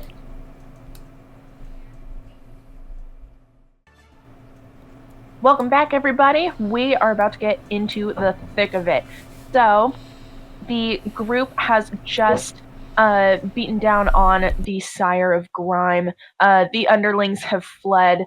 The little mucklings are kind of just swimming back to this giant mass of garbage that has been floating around. Sorry, my husband's distracting me. Being handsome and all that. And you guys, the sire has stabbed into, I believe it was Jasper that I stabbed. I think I remember correctly. I will know these things. I am the game master. And after that, got a message that it is his time to leave. So he has jumped back into the water, and you guys see the rise of this landmass, almost cone-like in shape. It's like warbling up, and you see emerge from it a woman. Honestly, kind of pretty, kind of beautiful in nature. She has like deep skin, and you notice that her torso and her head are humanoid, but she has octopus tentacles as legs. And she is sitting among this mass of garbage. She also has a big trident, black and slick, but it's glowing a bit more than what the sire had. And you recognize from your briefing with Trina and with the lioness that this is the mistress of sludge. She, again, has beautiful deep skin. She has locks that have kind of ringlets in them of a mix of metal and, like those soda rings, like the can tabs, and a bunch of other things, but otherwise she just has this this power that you sense from her, and she just comes out and says, "I will not let you interfere with my plan. I must bring my people here. Your oceans are already filthy. I will take care of them with my people at my side." And she is going to do a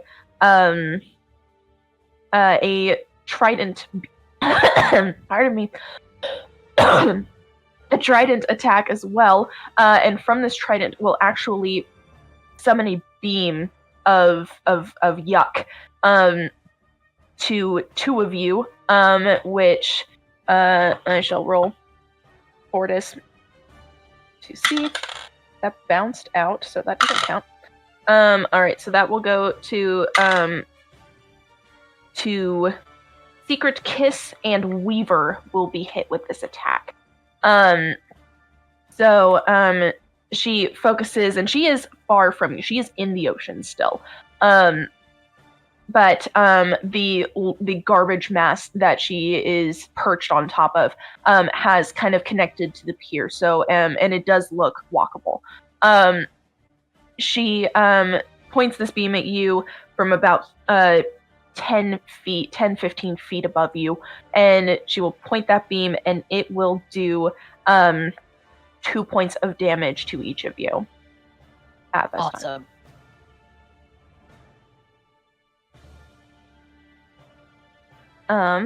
And from that, we will go to the top of the round, which will be Weaver.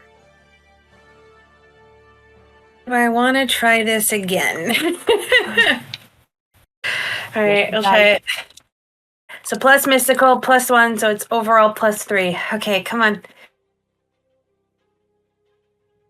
So that would be a 9. All right, and what was it that you were trying to do?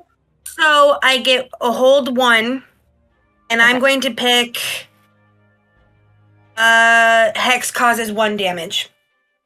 Okay, perfect. All right. So she has been hit with this hex. It doesn't look like it does much to her, but you do notice that she is now has that kind of like, how would you describe what this hex looks like, since this is our first time seeing it in action? So it's going to look, at first it looks like inky blackness is shooting out of her wand, but then you realize it's threads, and it shoots forward and kind of seems to almost wrap around her for a second before again disintegrating and almost looking like it's melting into her skin for a moment, and then it's gone. Okay. Cool. So she will be hit with this attack and kind of like have that wrapped feeling around her before the bindings loosen and absorb into her, and she feels the ache, but she goes, "That's a cool trick, but it won't stop me." Is there anything else that Weaver would like to do?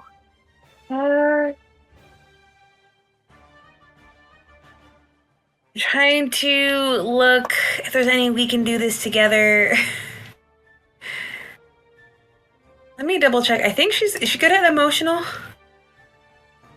Okay, yes. She is. She is. She got a +2 to emotional. So I think Can she give Maggie a pep talk? I think. Yeah, you can absolutely do this. If you want to do we can do this together plus emotional roll. You want it to be cooperative, I presume. Yeah. All right. So that then just to give Maggie a little bit of a. Yeah. Okay. Let's plus emotional. There we go. That's a 13. Beautiful. So your target gains +1 to their next roll, and and I have one in my power pool. Okay. Absolutely. So she's gonna turn to Maggie, and she's gonna be like, "Failures of before don't matter. Refocus, refocus, get back in." And it's like this total different like mannerisms from the Eddie of before. Like this Weaver is like in it, focused, centered in a way that Eddie was not. And she goes, "I had to do it too. It refocused and get back in." I will say that, and that was beautiful. I love that. I will say that because once the Sire of Grime left, this is a new scene. So the bonuses from the technician from Secret Kiss have faded, so you no longer have those +1s. Since you rolled a 13, it's still 12 plus, so that's fine. But and also I didn't say it beforehand, but we are in a new scene, so just so you guys are all aware. But Maggie, you get that bonus +1 to your next roll, whichever you do. But that will lead us into a Lightspeed. Okay. So where is everyone at currently? Would I know that? Yes. So you are kind of in the front of the pack at this point. It's kind of I imagine it being staggered. So you guys are on the pier, and you are the only ones on the pier. There it is just the Mistress of Sludge at this point at the top of this kind of pile about 10 feet up. But this kind of garbage is connected to the pier. You would need to kind of hop down, but you can go up it. She is kind of larger. Like she like taller, like kind of larger in a way. So she does like she is kind of easily hit. Cool. Trying to think. Do I want to fly up to her and continue this solo dolo thing that Tyler's doing, or do I want to bring somebody with me? Because with Shimmering Wings, I can pull somebody with me. I wouldn't mind flying. I was just gonna run up anyway. Yeah, let's do that then. So Lightspeed's gonna look at Secret Kiss, and he's gonna stick out his hand. Actually, I think he has a ability. I don't know if it really applies to this. Is it Do You Trust Me? Yes. It's very Aladdin-esque. I kind of love it. Yeah, I would say that applies. Really cool it. I think he will do that, like just stick his hand out, not saying anything, but there's this, he's trying to give this sense to Secret Kiss that he has an idea, but they just have to have faith in him. As a tactician, I'm going to pretend that Secret Kiss sort of already understands that, this will only work if we work together, and trusts Lightspeed and gives her hand to him.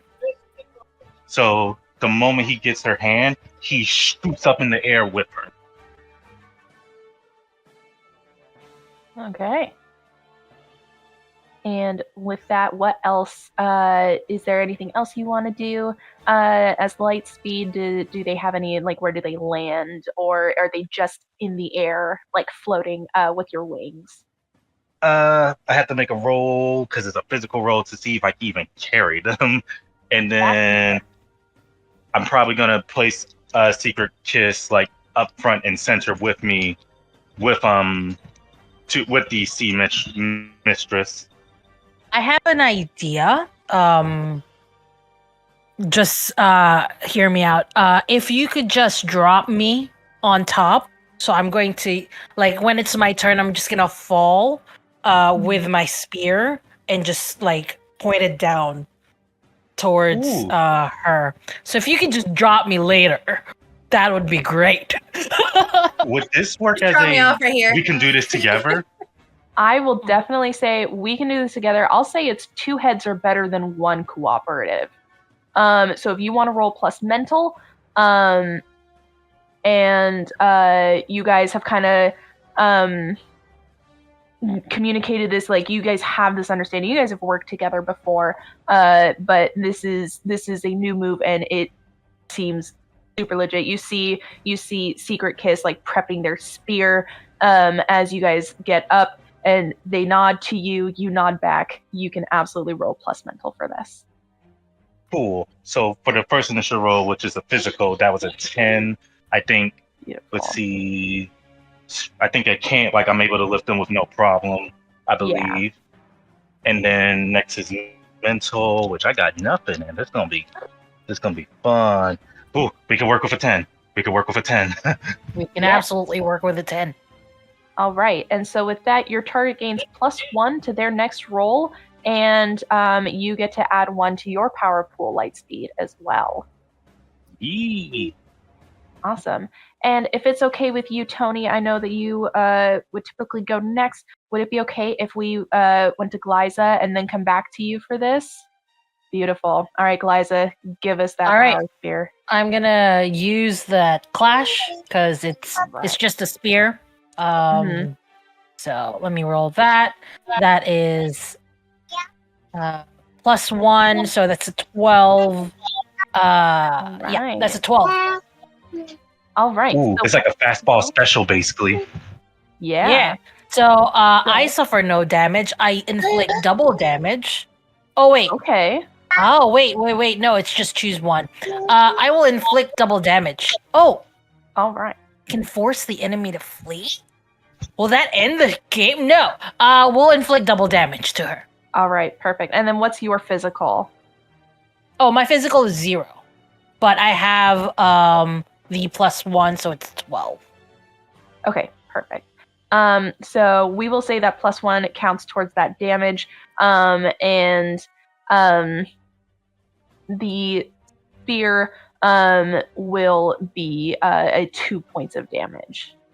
So, because it'll be doubled. Okay, awesome. So that brings them down. Perfect. All right, and with that, is there anything else that Secret Kiss would like to do? Any other moves while they're kind of on top of the enemy with the spear? Kind of pierces her shoulder a bit. Yeah. I am going to try to talk to this villain. I'm going to touch their heart, even though my emotional is not great.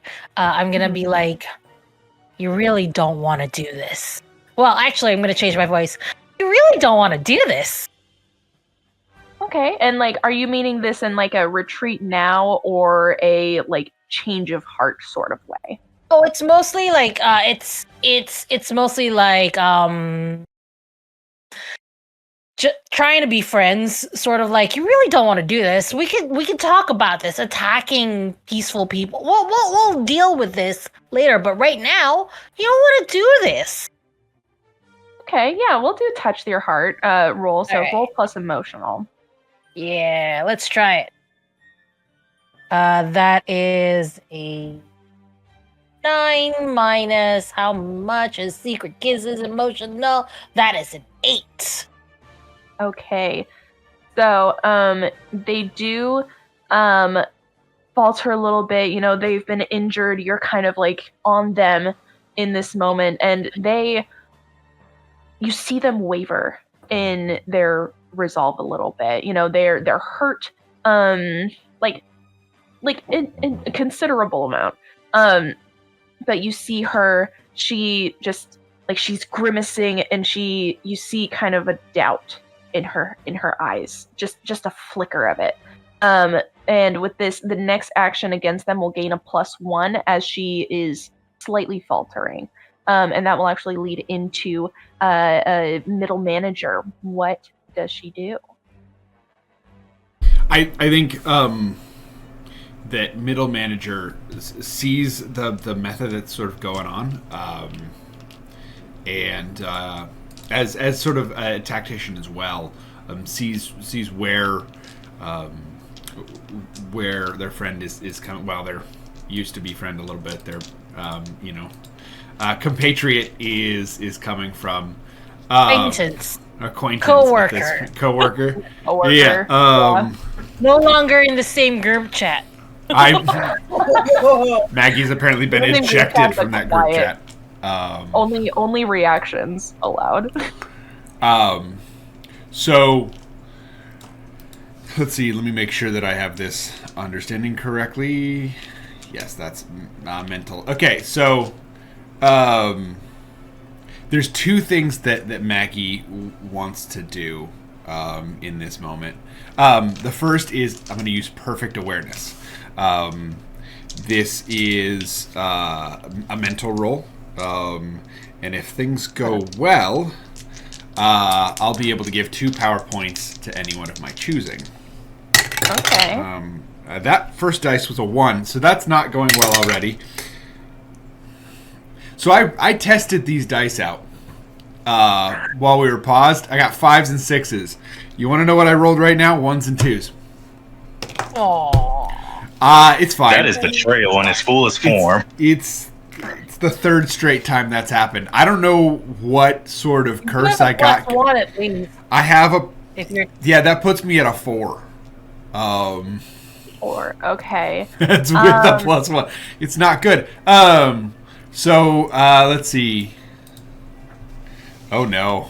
So with that, does anything happen? I am reading through that currently. On a 6 or less, the shared experience causes chaos in the team and everyone loses. I think I didn't put the whole thing in there. I don't think we all just lose.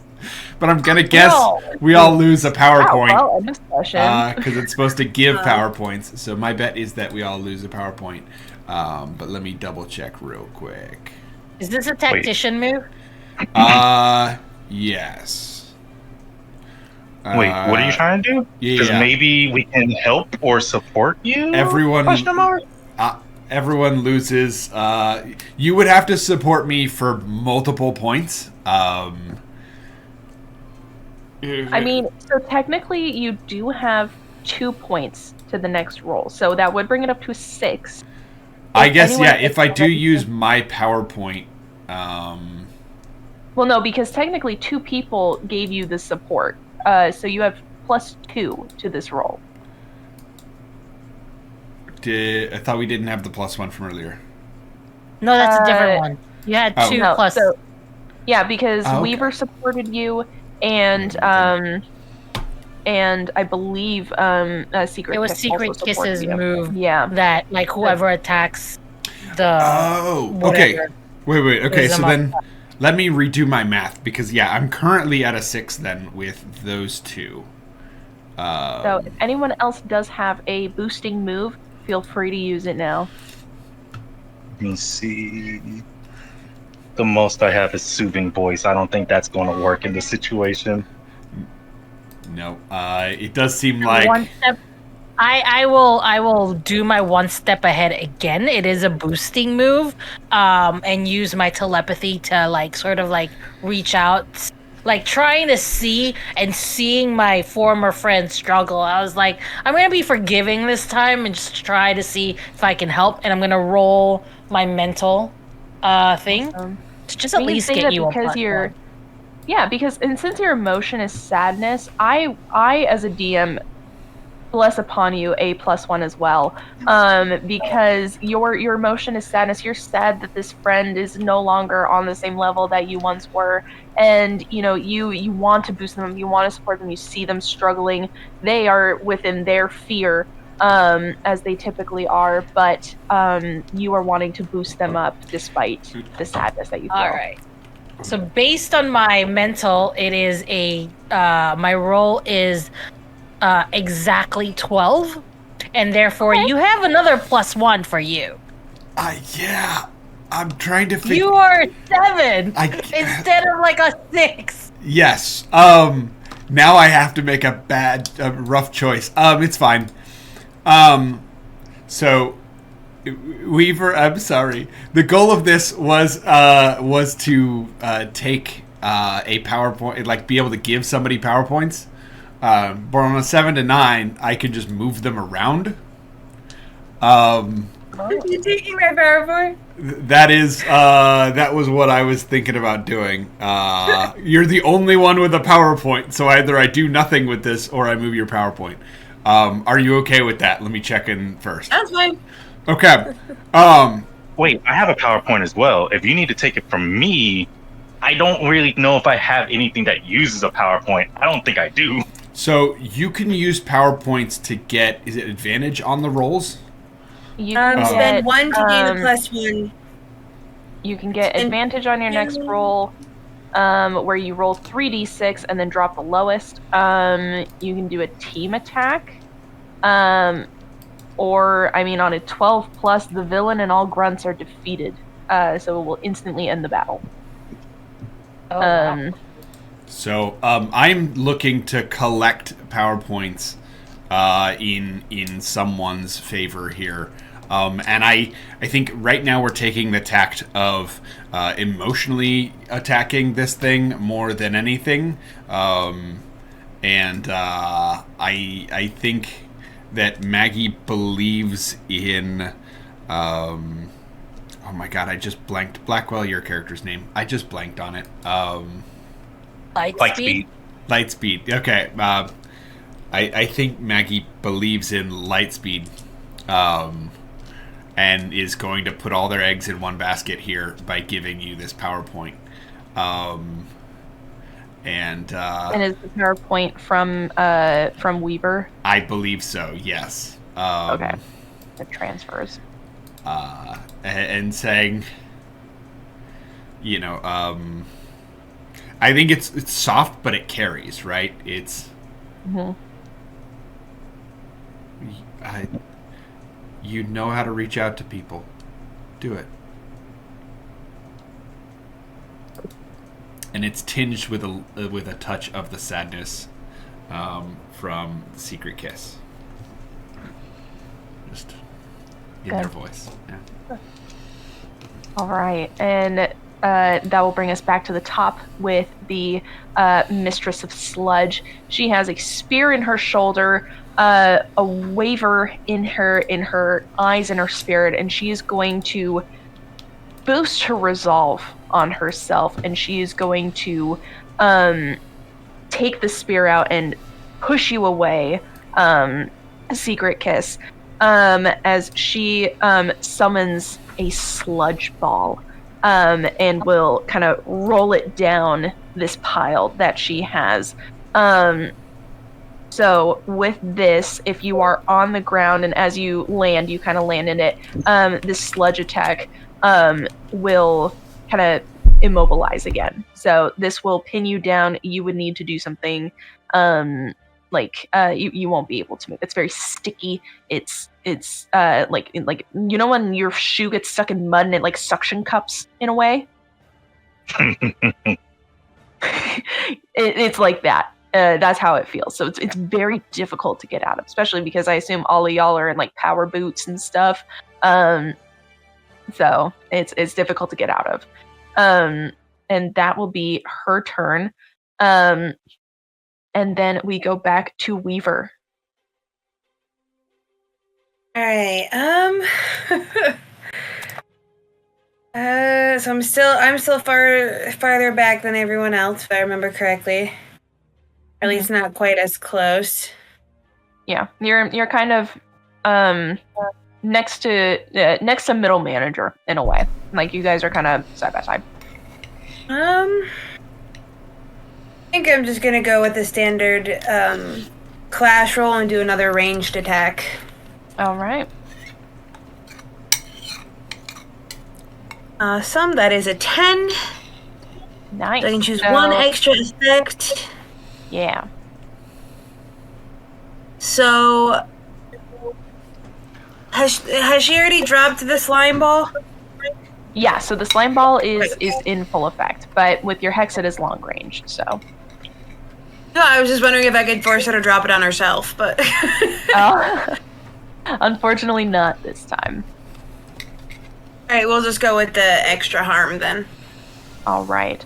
And then what is your physical? 0. That is perfectly fine. We will have it be, we'll do 1 damage. So that'll break her. That. All right, and is there anything else you would like to do with your turn? Nope, I think that'll be it. Okay. That will lead us to Lightspeed.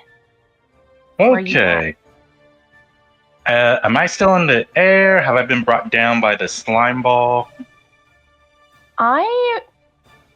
You know what? Let's have you roll a thwart peril. So that'll be roll plus physical. Plus physical. 5, 8 to 10. A 10? Yeah, you are Yes. able to dodge out of the way of the sludge attack. So you are still in the air, but you know that if you were to land, you will not be able to get back up. Cool. So the mistress right now is like I'm seeing her kind of like her resolve is wavering, or that has left. It wavered in the beginning. You saw it. So her resolve is still there, but it's weakened. But she is now like putting on the front of you annoying insects. I need to get rid of you. Cool. And I have 1 power point, correct? I believe you have 2 now.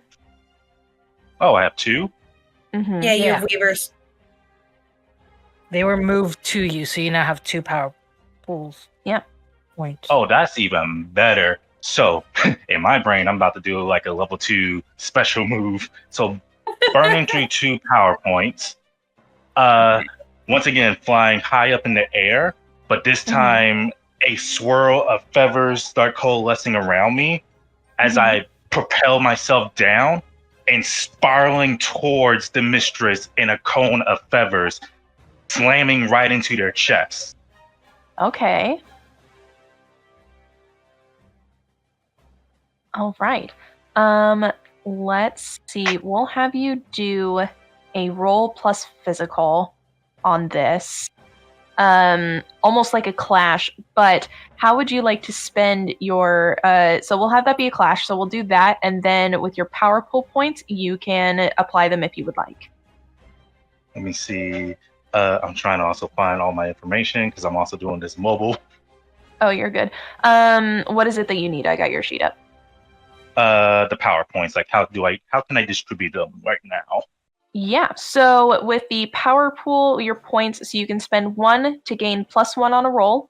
You can spend 2 to gain advantage on your new roll, which will you roll 3d6 and then drop the lowest one.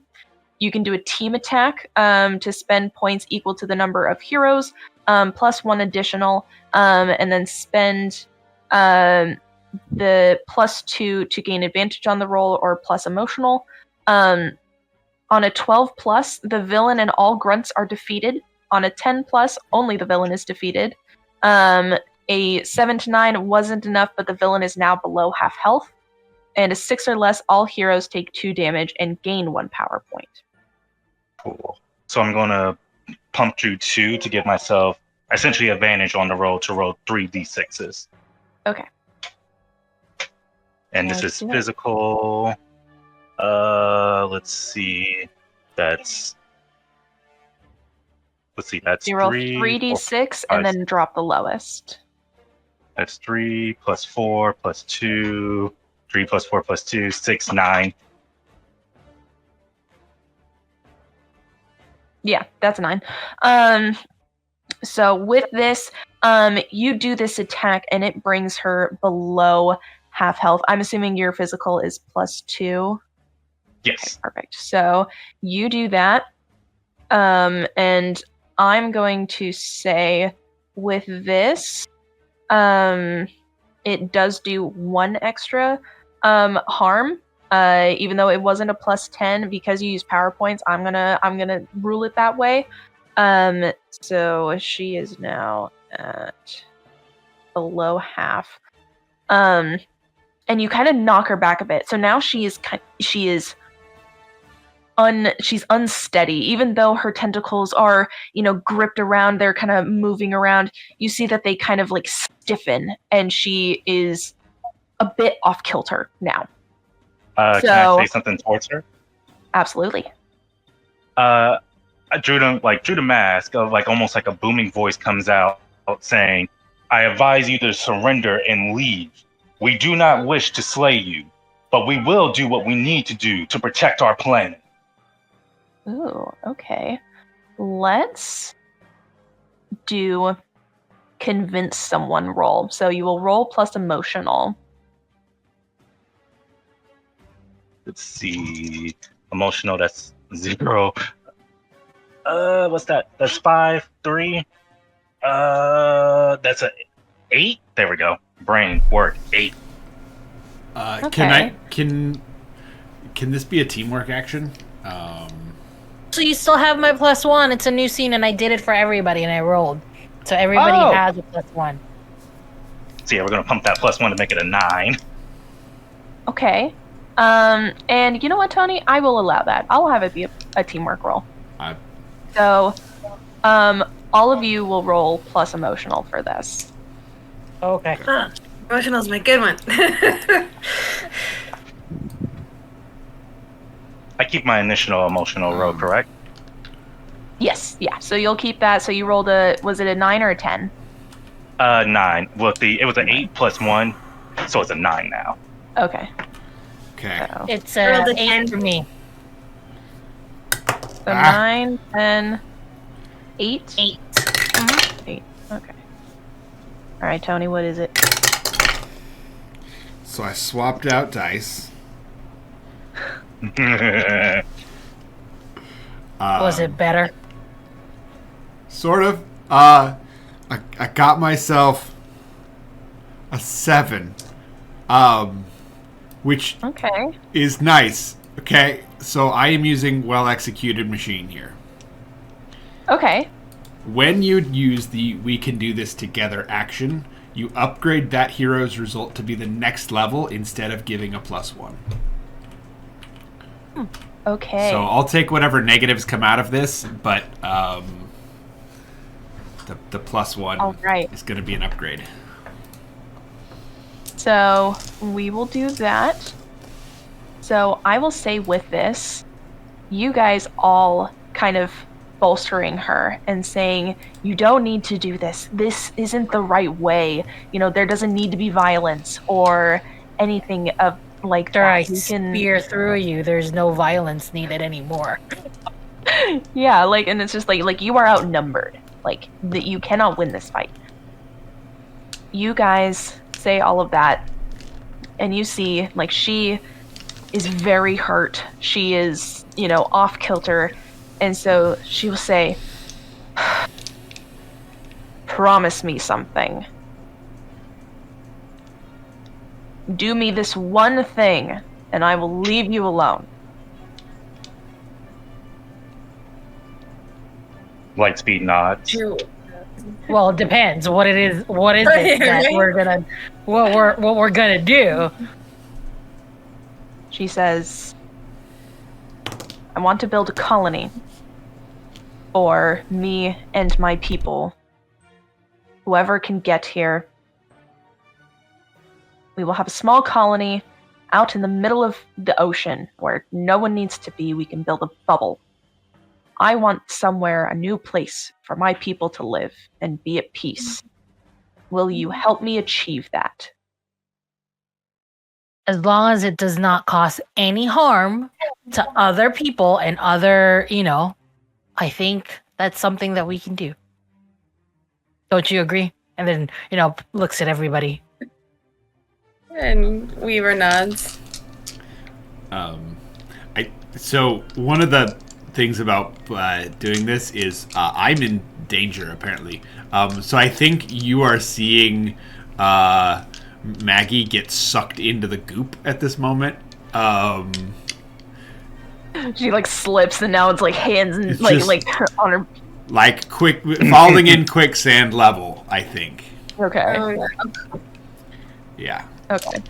And then Lightspeed. I think Lightspeed hears this and takes a moment before saying, "Who or what are you running from? And is this something that we are going to have to settle ourselves?" we're not running from anything. There was a civil war on our planet. People wanted reform to clean and cleanse. There's no need for such things. So, we wanted to inhabit another world. Wait. Isn't there like a floating garbage island in the middle of the ocean for us? You can just live on that floating island. Island of plastic, yeah. Yeah, it's yours. Nobody wants it. Nobody can get rid of it. It's yours. Well, I mean, if that's already there, are there local officials I need to speak with? Anyway? Lightspeed just shakes his head. Yeah, we'll just have to ask our boss about it. I think it'll be fine. Yeah, I think it'll be okay. All right. I'm taking your word on this. And we are taking your word and trusting that you will not cause harm to anyone else on this planet. We do not wish to slay you, but bring harm to this planet once more, and we shall. I will inform my people, my side of this. And I will speak with yours as well, because, there's steps that need to be taken, apparently.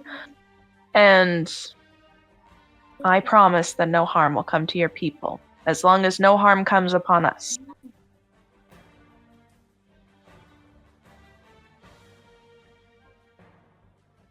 I think we can agree on that. All right. She'll kind of get a wave of cleaner water and have it wash away the sludge. Maggie, you are freed from your quicksanded fate, and you are saved from this peril. You notice that the parade is starting to end. People are starting to disperse, and the Mistress of Sludge will reduce her form. She will kind of go onto this pile, and get on your level and say, I will meet you again in about a week's time to get everything together. You have until then.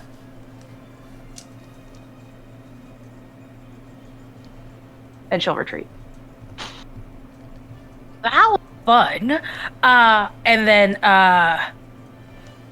Secret Kiss will raise her hands and go, Darkness, transform me! And darkness again comes back, and it's Jasper.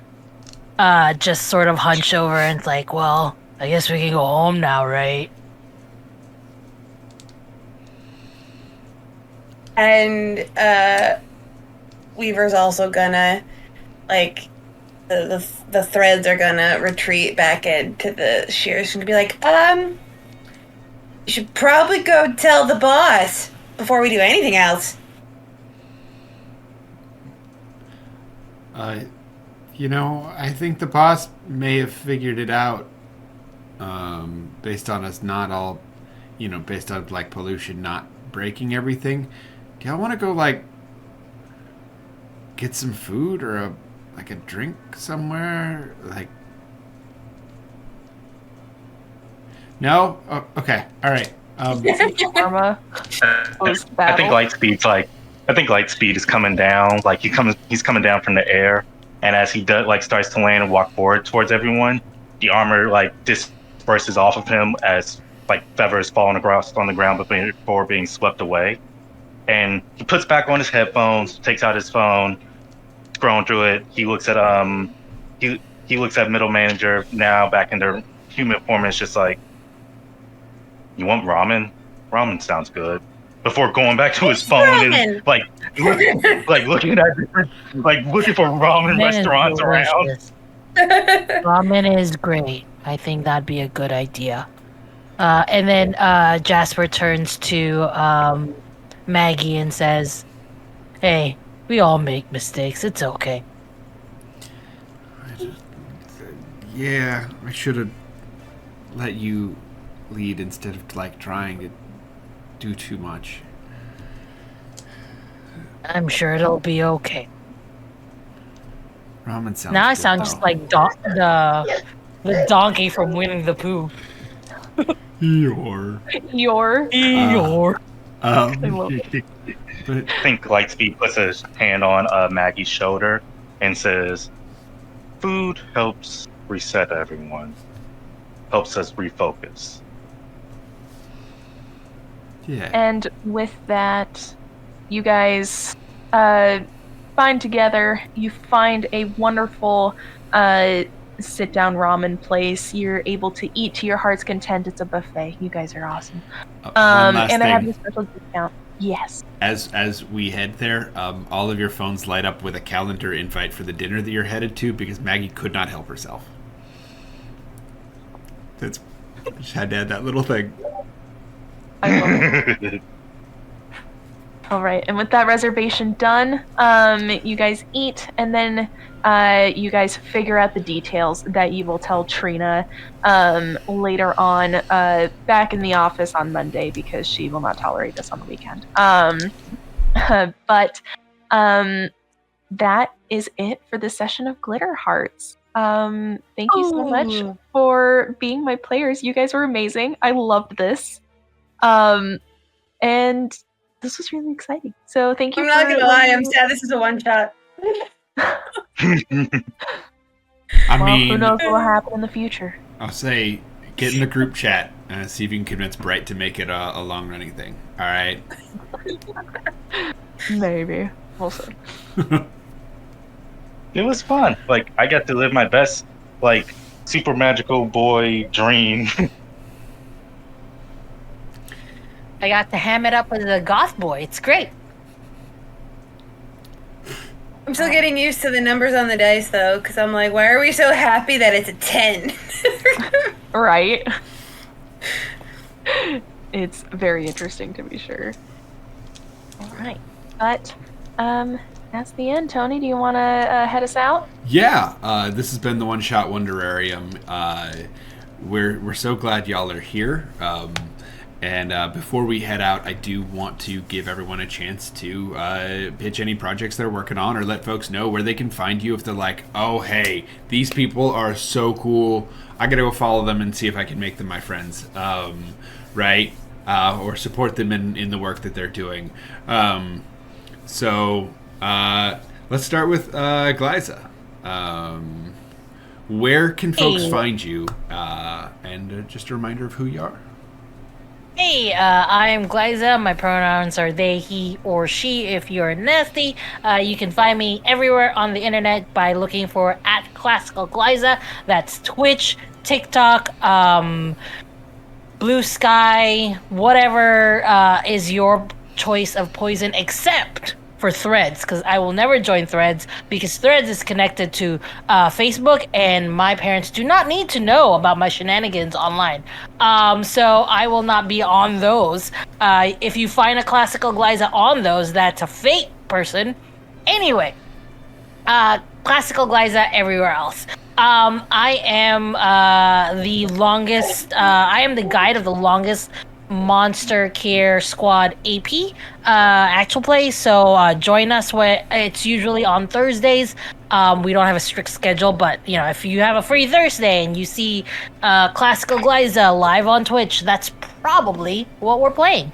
Other than that, you can find me all over the internet just hanging out and on other people's channels. So that's me. Hey.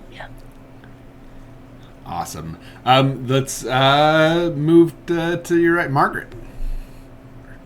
I am Margaret, pronoun she, her, bisexual and gray ace, and you can find me primarily on TikTok at Call Me or what is my username now? Call Me Mirabelle. Long story, but I am working on a lot of TTRPG stuff there. I do a lot of memes. I do a lot of walkthroughs of solo TTRPGs or journal RPGs. And eventually that is going to be the place to find when I start publishing. I'm in the middle of a fun story right now, but I am also on Twitter, but like not really. Mostly TikTok. I do a lot of shit posts on Twitter. Currently, it's just focusing on Manny Jacinto and his arms. Valid. Solid. Amazing. Blackwell. Hey everyone, how you doing? My name is Blackwell. I am your everyman, your person here just to show you that, hey, you can do this too, whether you're a dad, whether you're a teenager, whether you're a young adult trying to find their way through life. I am your everyman to show you that you can do this too. You can find me on TikTok and Twitter under the name Raising Dragon 95. My TikTok will tell you when's the next game I'm going to be in. My Twitter is where you'll find me interacting with whichever fandom I'm involved in or currently like, such as Super Sentai, Kamen Rider, Somebody's Magical Girl, Gundam, D&D, what have you. It is your one-stop all for geekdom. I hope y'all enjoyed the story that we played today. Amazing. And then, of course, Bright. If our folks are unacquainted with you, where can they find you? I am Bright Sword.